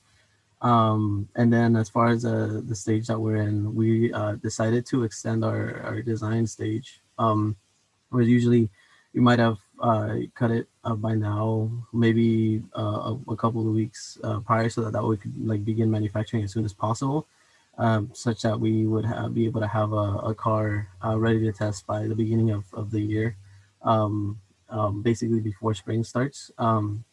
But this time, given the pandemic, it gave us opportunity to take a step back and kind of reevaluate all of our designs and all of our developments to see if we can make any improvements in anything overall in every subsection. So every subsection was given the task to basically look at what we had and see if there's any improvements or if it was worth just completely starting over. So that was just basically where we're headed right now. I think it's just we're about to wrap up the design phase. So that's basically our rundown. Nice, thanks, Christian. I obviously know you two pretty well, so we'll keep it moving here and not eat into too much of everyone's Saturday. But yeah, so Cal State, yeah, we're waiting to get back into our lab and a little touch and go. Potentially some of our seniors, as part of they work on the project as a part of senior design. They might get access in the spring, so that's kind of the small access we might have, but probably not enough to fully build a car necessarily. All right, I recognize that face. Hey, Fernando from Long Beach, Baja. We carpooled up to Oregon a couple of years ago. I remember that. So it's good to see you again. Yeah, it's good seeing you as well. Let's hear it. So, like you said, I'm Fernando Martinez. Current position right now is basically consulting the Baja team and making a 4x4 system as my senior design project. The pandemic didn't really affect our team too much, other than we had to transition to online, an online format. We still have weekly meetings with subsystems and leads, and we still keep that close in the community by having group chats, text wise, and through Discord and Slack. So we've adjusted pretty well. Getting new members has been a little bit more difficult since we did have to do our week of welcome online, and it didn't really work with people's windows. So we did, do flyers and tell people to reach out to their friends if they were interested. And we did extend our window to adding new members to I think the 6th week of the semester. Usually, I think it's the 4th week or something. So pretty well. Our team did increase in size as well, which was good. And we did get a lot of new members. I think right now we're at 40 members, and it's a consistent 40, which in years past it hasn't been. We'd start off with maybe 40 and it'd be reduced to maybe 20 or 15. So that's been good. And then budget wise, normally the way the budget works with our school is that we do a project proposal the year before, and they'll deposit the money based on the project or they'll deposit a certain amount of money based on what they think it would cost to produce the project. And unfortunately this year, there hasn't been any money deposited yet. So we'll be talking with our advisor and maybe the dean, seeing if there's an error with having no funding, or if we in fact have no funding for the vehicle. We do have money set aside just in case there was years where we would have no funding. So we might have to, use that money and try to produce a car. Currently, we are basically in the assembly we were in the assembly stage for the old car before we had to leave the shop. And we're working on integrating a 4x4 system into the current chassis. So basically system integrations, and then we don't have access to the shop at all. So that's kind of where we're at right now. Any forecast on getting back to the shop at all, as a part of a team or as a part of senior design, or not yet? Still just waiting to hear back. So I know currently our labs, I'm in a materials lab. They only allow 4 students and the professor out of a group of 40 students. A class has a 40. And I did speak to our machine shop tech, and he says it's probably not going to happen. And I have spoken to, our senior design professor, and he's like, there might be a chance where we can have a couple students come in, but it's probably going to be a no. So we're trying to adapt to that by having all the designs, done, and then, doing FEA and simulations on everything we can, so that when we do have access to the shop or we do have funding, we can outsource everything or either start manufacturing. So. Awesome. Cool. Well, thanks for that, Fernando. I'm glad to hear the team's getting big and you're growing that team. Because I know, a couple of years ago you were starting up and with kind of a smaller team. Yeah, so. It was 4 of us. Yeah, it's quite the accomplishment. You guys had a cool car that year, though. I thought it was pretty sweet. It was cool, all right, so we'll move on to Jose Nunez next from CSUN, part of their formula team.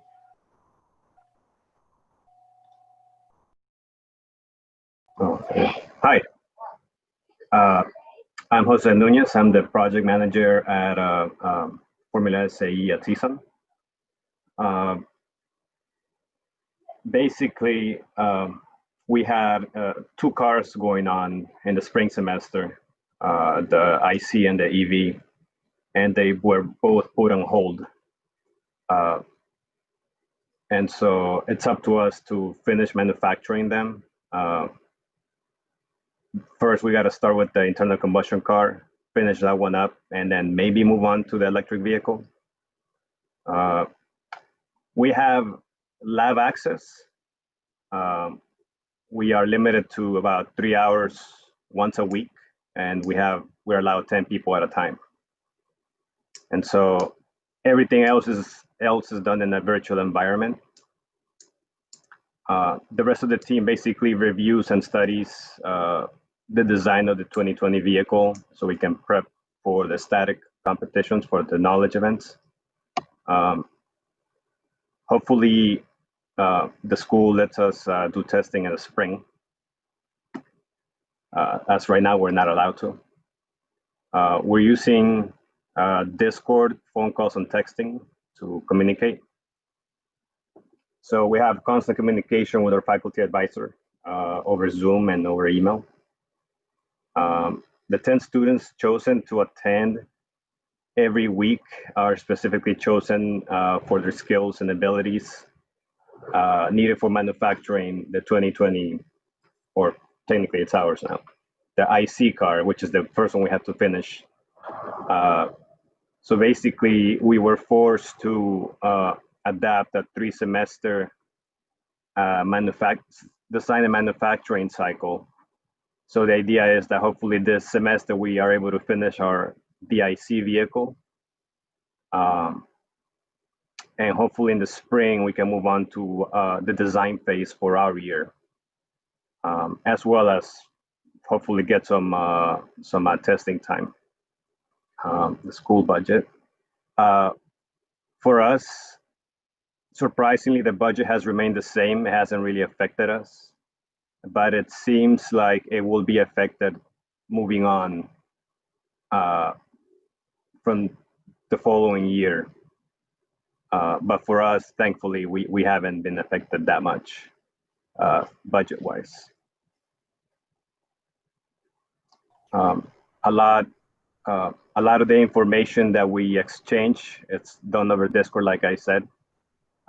Every week, the sub-teams hold their own meetings, and they try to maintain a transfer of knowledge from the current team members to the future team members who are volunteers at this point, by keeping them engaged in their meetings and trying to get them to stay,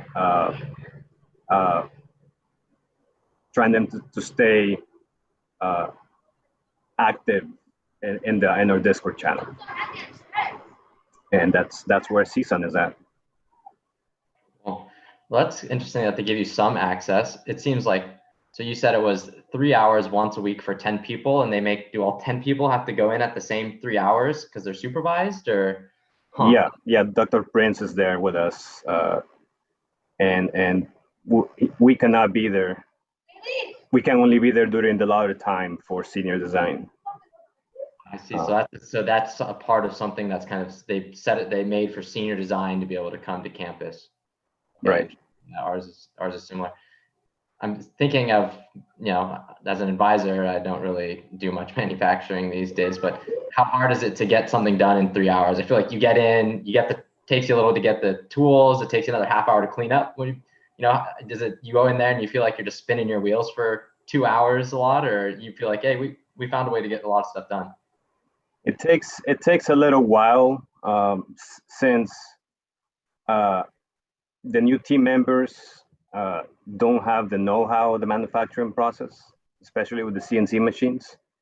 Normally, you would be there almost every day learning how to machine, how to properly work the CNC machines. But luckily, in other aspects of manufacturing, we have welders, we have mechanics. Some of us know how to wrench, some of us know how to weld. So that other side of the manufacturing process is taken care of. But the machining part it's a little tedious. Oh, okay, yeah, I totally get that. And then, yeah, I don't know if people heard you mentioned the Haas, but people know that Gene Haas, the CNC makers from CSUN. So I remember your last year's car looked like a little Haas F1 car almost. I thought it was pretty cool. You mentioned testing as well. Where does CSUN usually test? How do you usually test your car? Normally, they allow us to test in one of the parking lots that's located near student housing. That's normally a big empty lot on Sundays. But at this time, we can't. They're not letting us have any activities on campus. Extracurricular, that's what it counts. And we're forbidden to basically do anything that's club related outside of campus as well. Yeah, we're okay. Yeah, similar for us. We usually Sunday we go to school parking lot, but yeah, this year every kind of event we do to all of our buying parts at Cal State LA, we have to make an event for. Oddly enough, but they made us sign stuff that you can't even meet in person, and they might close the club down if you meet outside. So yeah, we've had totally had similar restrictions, but it sounds like your team is in relatively good shape. You got most of the cars built, you're building a little bit, you might have an IC car for this year. So that's got to be a plus side for you over there at CSUN. Yeah, it's a little relief. We're definitely going to compete with the IC car. The EV, it's another matter, since it takes a little longer. But for the EV, it looks like it was forced into a 2-year design cycle. But the IC car, it's definitely a go. Time will tell, since we have limited time, how we proceed into spring semester with the IC car. Awesome. Great to hear, Jose. Look forward to seeing your car fly around out there in the spring. So we'll go on. We'll move on to John Schubert next, from up north from San Jose State and their Formula team. So I'll cede the floor to you, John. Hey, how's it going? So yeah, my name is John Schubert. I am the chief engineer of the San Jose State Spartan Racing team. And I apologize, I don't have any video. Webcam is in a different spot. So, but anyway, I'm trying to find the question list here. Apologize. Here we go. So yeah, I'll say we'll start with how the pandemic has affected the team. I think pretty similar to most teams that I've heard so far. We stopped right smack dab in the middle of manufacturing, and we're sort of there to, we did virtual design, all that jazz, but it's, as far as the program for the current car, again, similar to everyone else, and that we're picking it up where we left off. And yeah, so basically it stops on our tracks and really focused to work on a lot of design stuff and a lot of everything you can do from home essentially during the summer and into the early part of this semester. As far as adapting, we were really fortunate that I think just before it was maybe really widely known how bad coronavirus is going to be, we had some members in the team who had some kind of advanced warning of how bad it was going to be, and we were able to communicate with our administration early on. And we don't necessarily have a faculty advisor. We're kind of standalone in that way. But once it became clear of what was going to happen, we wanted to be in communication with administration early. And as a result of that, or maybe it's just as a compounding event of that, we were able to get access to our stuff this year, to the shops, similar to what I've heard so far for teams who have access, in that extremely limited access, extremely limited, the room caps are pretty strict. We have to take it very, very seriously. And, but yeah, we were able to, in the same way that you guys are mentioning that you have only seniors in design class are allowed to be on campus, we worked with the administration and made classes specifically for FSAE. And so people could enroll in those classes. They were, one unit, and some of them, there was actually a 3-unit one that went for ME students that would apply to their major. But that was a really effective way that we could go through all the correct administrative hurdles and make sure everything was properly, approached, but obviously still get some access. So right now, about half of our team has access to the car, and it's been much different in terms of manufacturing. Like I said, we're continuing to build last year's car, and we should be on the ground should be before January, maybe slightly before that, in December. And yeah, so that's been kind of the main development in terms of the current car. But at the same time, we're also developing. We're going carbon monocoque, as I'm sure every team wants to do at some point. So we're developing that on a 2-year cycle, and we've put a lot of the time in coronavirus we dedicated to that. And then we had kind of adapted our plan for this year to use last year's car and to really focus on validation.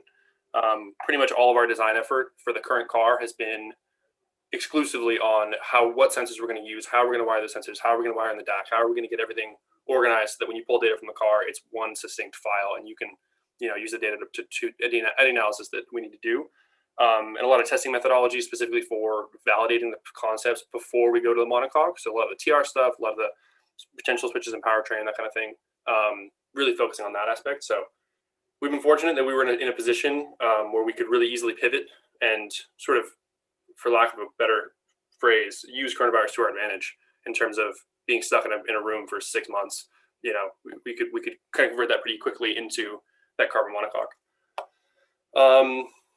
As far as budget, it's interesting because the school hasn't given us too much money. Generally speaking, we pretty heavily rely on fundraising and sponsors. So this year was interesting that the school did kind of say, hey, look, the grants and things may not go as they usually are available, and we have to restrict those. But we did sort of get a wink, wink, nod, nod that should we come to a point where competitions are going to happen and we're approved to go and everything is sort of greenlit to attend the California validation event, if there is a financial problem, the school is happy to help out. So that was kind of nice in that sense. So I think one of the big takeaways for us is that it's the first time we've really ever integrated aggressively with the administration and made this the team a part of the College of Engineering at San Jose State. And there's been a lot of really good benefits to come out of that. So yeah, and then one thing I'll mention too, and I think some of you guys may have mentioned this, the recruiting also has been kind of this really interesting and larger battle than it normally would be. Because of course everyone's remote and it's not difficult, the wrong word, but it's a little bit more challenging to transfer those ideas to new members who don't have any sort of previous. Some new members come in with some car experience, some new members come in with zero experience, and getting a community and an approach in place where everyone is free to speak and is able to ask questions and sort of interact and engage in a positive way. It was really difficult at first, but we've integrated a bunch of different seminars. So every week we run 3-4 hour seminar on SolidWorks or on various aspects of the car and various aspects, different softwares and stuff like that. And then similar to, forgive me, I forget who mentioned it, but doing game nights, we've been doing Among Us. We'll do download parties. Everyone downloads SolidWorks or whatever software, and then while it's all downloading, we'll all play Among Us or whatever. So that's been really good for team team bonding and sort of that community aspect. Yeah, and so as far as stage currently, we have our first sort of quote design reviews today and next weekend, and those are going to be basically focusing on the validation planning, exactly how we're going to approach validation. We have a couple of update packages coming as well. Those will be like a concept design review, so that later, once the car is running, we can maybe update some new parts and throw some new stuff at it and see how that works. Again, also validating for the 2-year cycle. So yeah, manufacturing is It was really slow at first when we started back up. I think similar to most teams, most years, but especially this year, we lost some key members over the summer in terms of manufacturing. And so getting people up to speed, and then of course with restricted shop access, it's just been extremely, tedious, and there's definitely been some adversity there. But I'm pretty happy to report that we're churning along. It's interesting to go from typical, probably all used to it in previous years, where you show up to the shop and you're there in a mad, scramble for 4 days straight, whatever it ends up being, and to get the system done. Whereas now it's more, you come in for kind of, you guys talking about a couple hours, you get the very specific task done, you go home, and it's much more piecemeal, much less like just aggressive, building all day. So, but yeah, that's kind of the overall gist. Cool to hear. I mean, very impressive that with not too much faculty assistance, you're able to create classes. I mean, it's actually, I'm very amazed as a faculty member, knowing what it takes as a faculty member to take a new class, make a new class, that you were able to do that. It was interesting because if you guys remember, the Trump administration had made that claim about visa students, and we have a lot of members on our team who come from other countries and are, would have been expelled, or not expelled, but they would have been, they would have lost their visas in that process. So there was a lot of early development with Berkeley as well as us and kind of the schools in the area to get classes in place for them to have an on-campus component so that they could stay in the country. And then once that deal was rescinded by the Trump administration, we were able to kind of convert that into FSE specific things. So it worked out well in that sense. Very cool to hear. And then give us a feel for kind of what is the access like? I mean, are you talking 5 people, 5 hours a week? Or are you talking, your 20, 40 person team, 40 hours a week? No, we have 10 spots in the building at any time, and we have 3 rooms, and we have a kind of club room where the cars are and sort of offices and whatnot, and then we have our shop. So generally speaking, we have 3 teams that share that space: Baja, Electric, and Combustion, as well as some senior project students from other areas of the school. They've also used our shop as a depot to deliver labs to students, so we lost like half of our capacity for a while. They were doing that. But really fundamentally the access looks like 2 people in at a time, working very slowly on it's been, on paper, it looks like we have a lot of access, but like you're mentioning, the time it takes to set up and be clean, and all the protocols that we set in place for sanitation and masks and making sure that there's airflow and stuff has been, it's been beneficial for sure. And the fact that we're in the shop is really, I think we're extremely lucky. But yeah, it's pretty slow. I'd say a maximum of 5 at a time, for maybe an hour. And then the rest of the time, it's maybe 2-3 people. Nice. Very limited hours as well. Yeah, understandably. Well, thanks, John. That was an awesome update.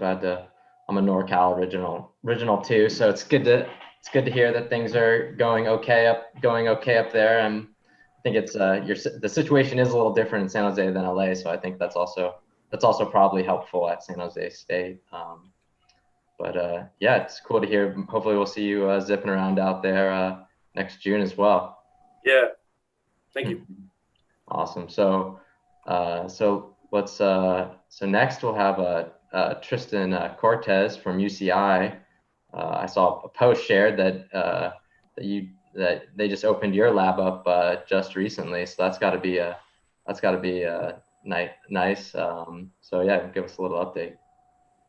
Yeah, so first off, good afternoon. I just want to say thanks to yourself, Chris Bachman, Dean Case, Mike Moore, SAE SoCal for putting this together, and all the panelists, Paulo, Saber, Gabe, and Sergio, as well as Michael for presenting.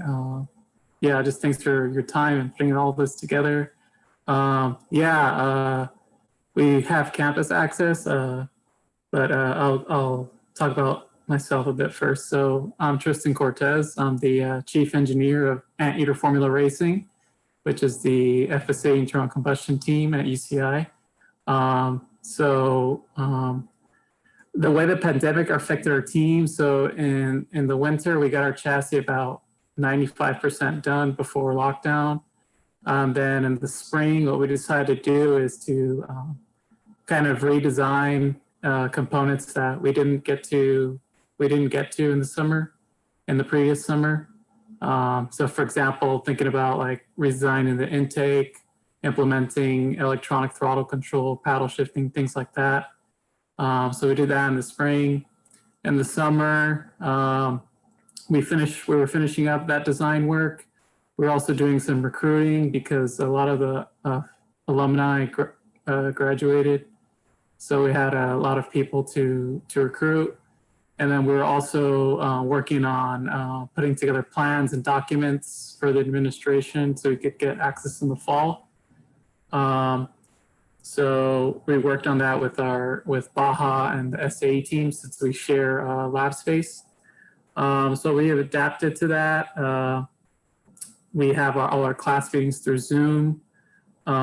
We kind of set up scheduling, like a work scheduling tool with the other two teams, Baja and Formula and EV, to kind of schedule spots. Because the way that the campus access is we actually got campus access a few weeks ago. It was just a bit crazy, so we couldn't really announce it.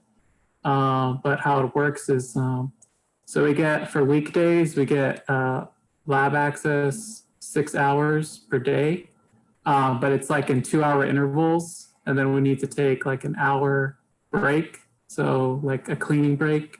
We need to sanitize and then leave, and then we can work for another 2 hours, and then we have to break for another hour.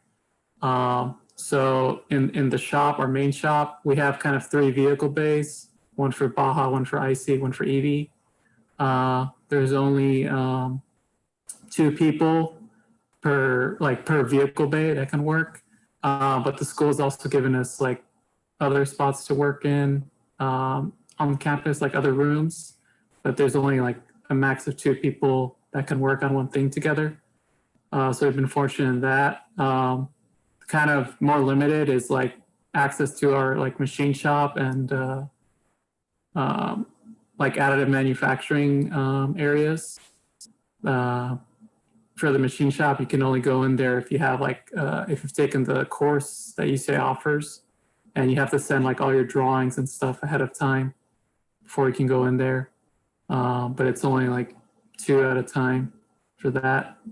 And for additive, we don't really have access to any of that at all. So we have to like send our things to whoever's running the lab there, and they make stuff for us. So for funding, in terms of funding, over the years, most of our funding has come from like Kickstarter, a crowdfunding campaign called Zot Funder that we do. Fortunately, we had quite a bit of funds left over from the previous campaign last year because we didn't finish the car. So we kind of have like a little nest egg to kind of, you know, buy components and get them onto the car.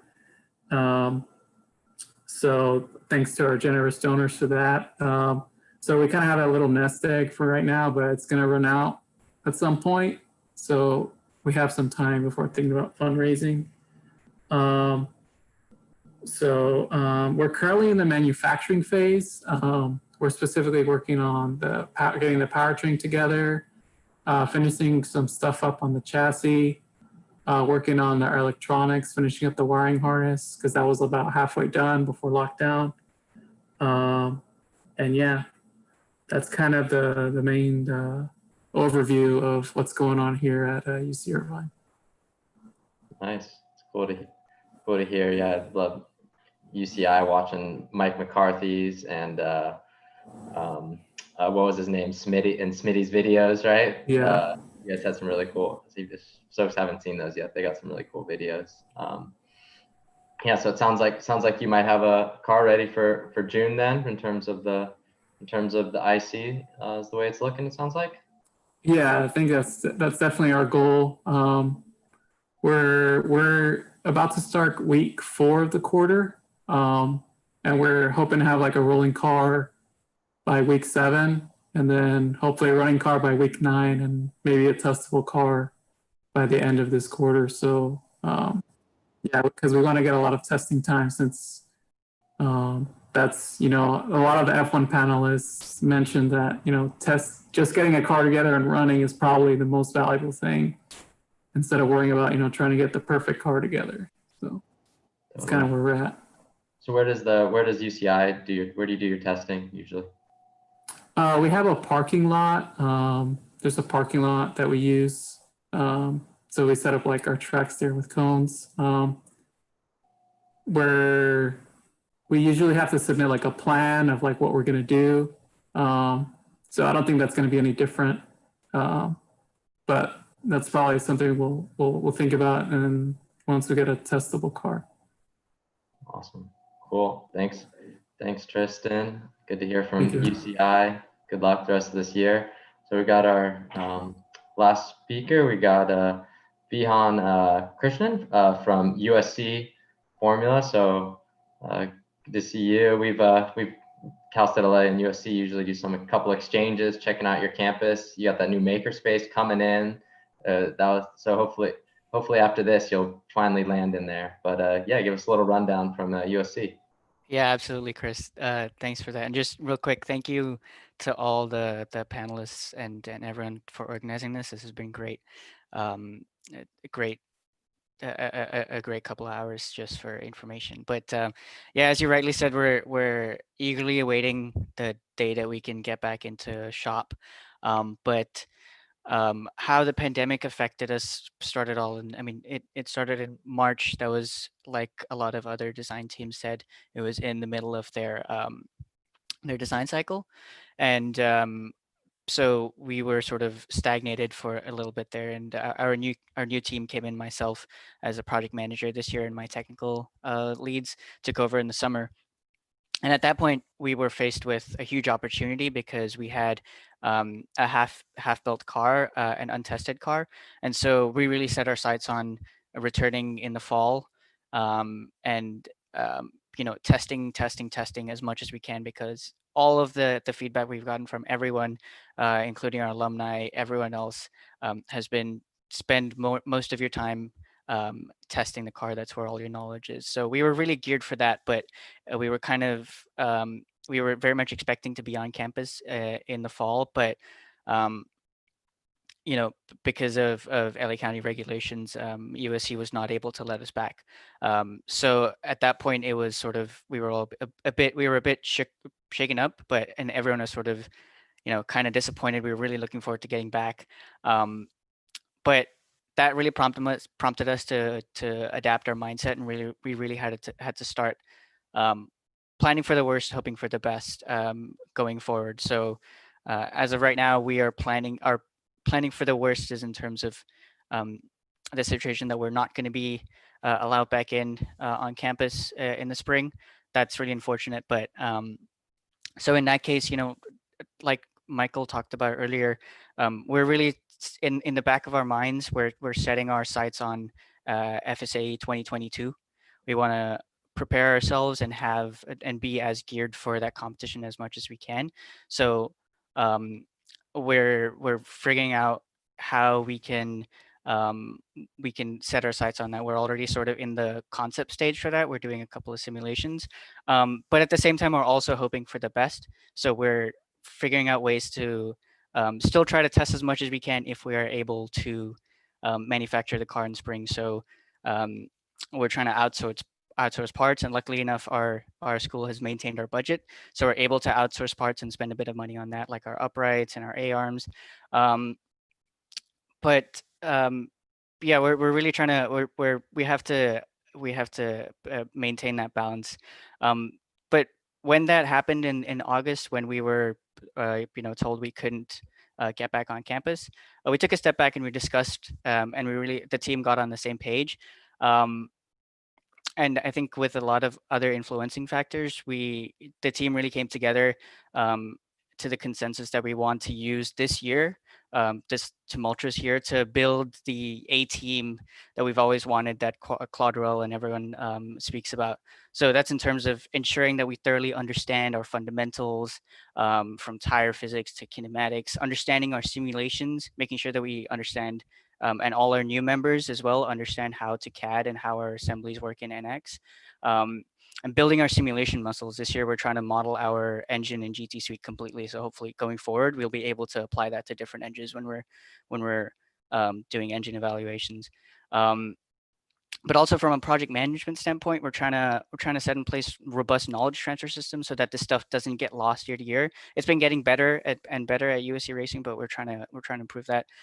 Project tracking systems, timeline tracking with Trello, and generally, like a lot of other teams have said, we're trying to build a spirit of camaraderie throughout the pandemic that I want to extend into when we're back to normal. Like we have regular game nights, we have just hangout sessions. There's so many times when we all just hop on Discord, and just spend time talking to each other. So while we haven't been able to touch or even see our car this year, we recognize that, and we're focusing on the things that we can do. Which is really, we're really looking forward to FSA 2022. Hopefully that's a more calm year. Yeah, it's like F1, the new rules are coming out in 2022. So everyone's jumping to development for 2022. That's cool to hear. And I like the idea of jump into knowledge transfer for sure. Doing that well is tough. I think even these days, because I noticed a lot of our teams a few years ago transitioned to capturing a lot. But then it's just like you got so much data that a new person can't actually come in and do something actionable with it. It's just not enough to actually or efficiently kind of take in and do stuff with. So it's definitely a balance these days of getting a lot of stuff down and then synthesizing to something kind of actionable or informative to the next person. Absolutely. That's cool. That's cool to hear. Well, I think you're probably in a similar boat to us. We're pretty close to each other over at Cal State LA. So cross our fingers, the numbers start looking better in LA. Hopefully. All right. Well, thanks everybody for joining and giving us some little update. This again is on YouTube Live, and so if I'm sure everyone has members that couldn't make it or see any of this this morning, so it'll be up on the SAE SoCal YouTube page if you want to refer them to it, so they can check any of this out in the future. I'm gonna turn it over to Juan right now. Just kind of leave it up, I think, for any kind of outstanding questions for the rest of the afternoon. But that's it for me. You're muted, Juan. We start over. Thanks, Chris. Appreciate you monitoring this for us. And thank you to all the schools that came out. That came on and sort of showed us a little bit of the insight of what it's like to be part of their team and how they're going on during the pandemic. So this pretty much closes off. Unless Reggie wants to say something else, but we're going to be passing it off to Brian Tilley to sort of close off the event. Yeah, I have nothing to say. I just want to thank everyone for coming, taking their time out of their Saturday morning. I know it's pretty early, right? So again, just thanking every single person that came, speaking on behalf of your team, letting us know what you guys have been doing since this pandemic started. Again, just thank you everyone for coming. And now we'll pass it off to Brian Tilley. Yeah. So to reiterate, thanks to all the teams for coming. Thanks to the panelists for helping. I know Juan, Reggie, Chris, you guys did a lot of the heavy lifting on the SAE side. So thanks for your help with that. Everyone involved. This was a really great meeting. I learned some interesting facts, and hopefully the goal is really to help the student teams out. So hopefully you guys were able to take away some good information and make some progress from that. Mike, was there something that you wanted to say, or you're muted? Yeah, the most overused term in 2020. You're on mute, right? So yeah, I guess the only thing that I wanted to say is I was paying attention to most everything. I just want to say thanks to everybody. Obviously Reggie, Juan, Brian, you guys put on a great event here. Chris as well. Thank you for that. And thank you to TJ for being the man behind the scenes of coordinating all this audio visual. We don't usually see him, but he's what makes the magic happen. Dean, of course, for facilitating and bringing the great panel together.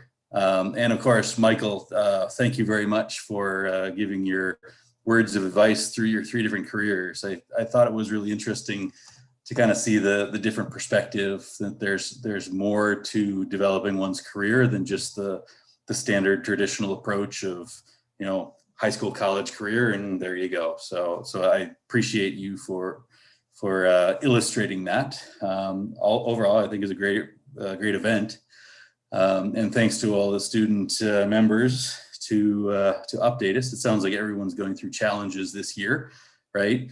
There's a lot of learning in the process, right? And we're all kind of experiencing the same thing. So again, thank you very much for making a good event based on what ability we have right now.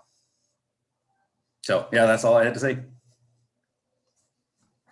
Yeah, great. So with that, I'd like to conclude the meeting. Thanks everyone for coming, and really everyone who had a part in making this a successful meeting. Thank you again, and have a good day.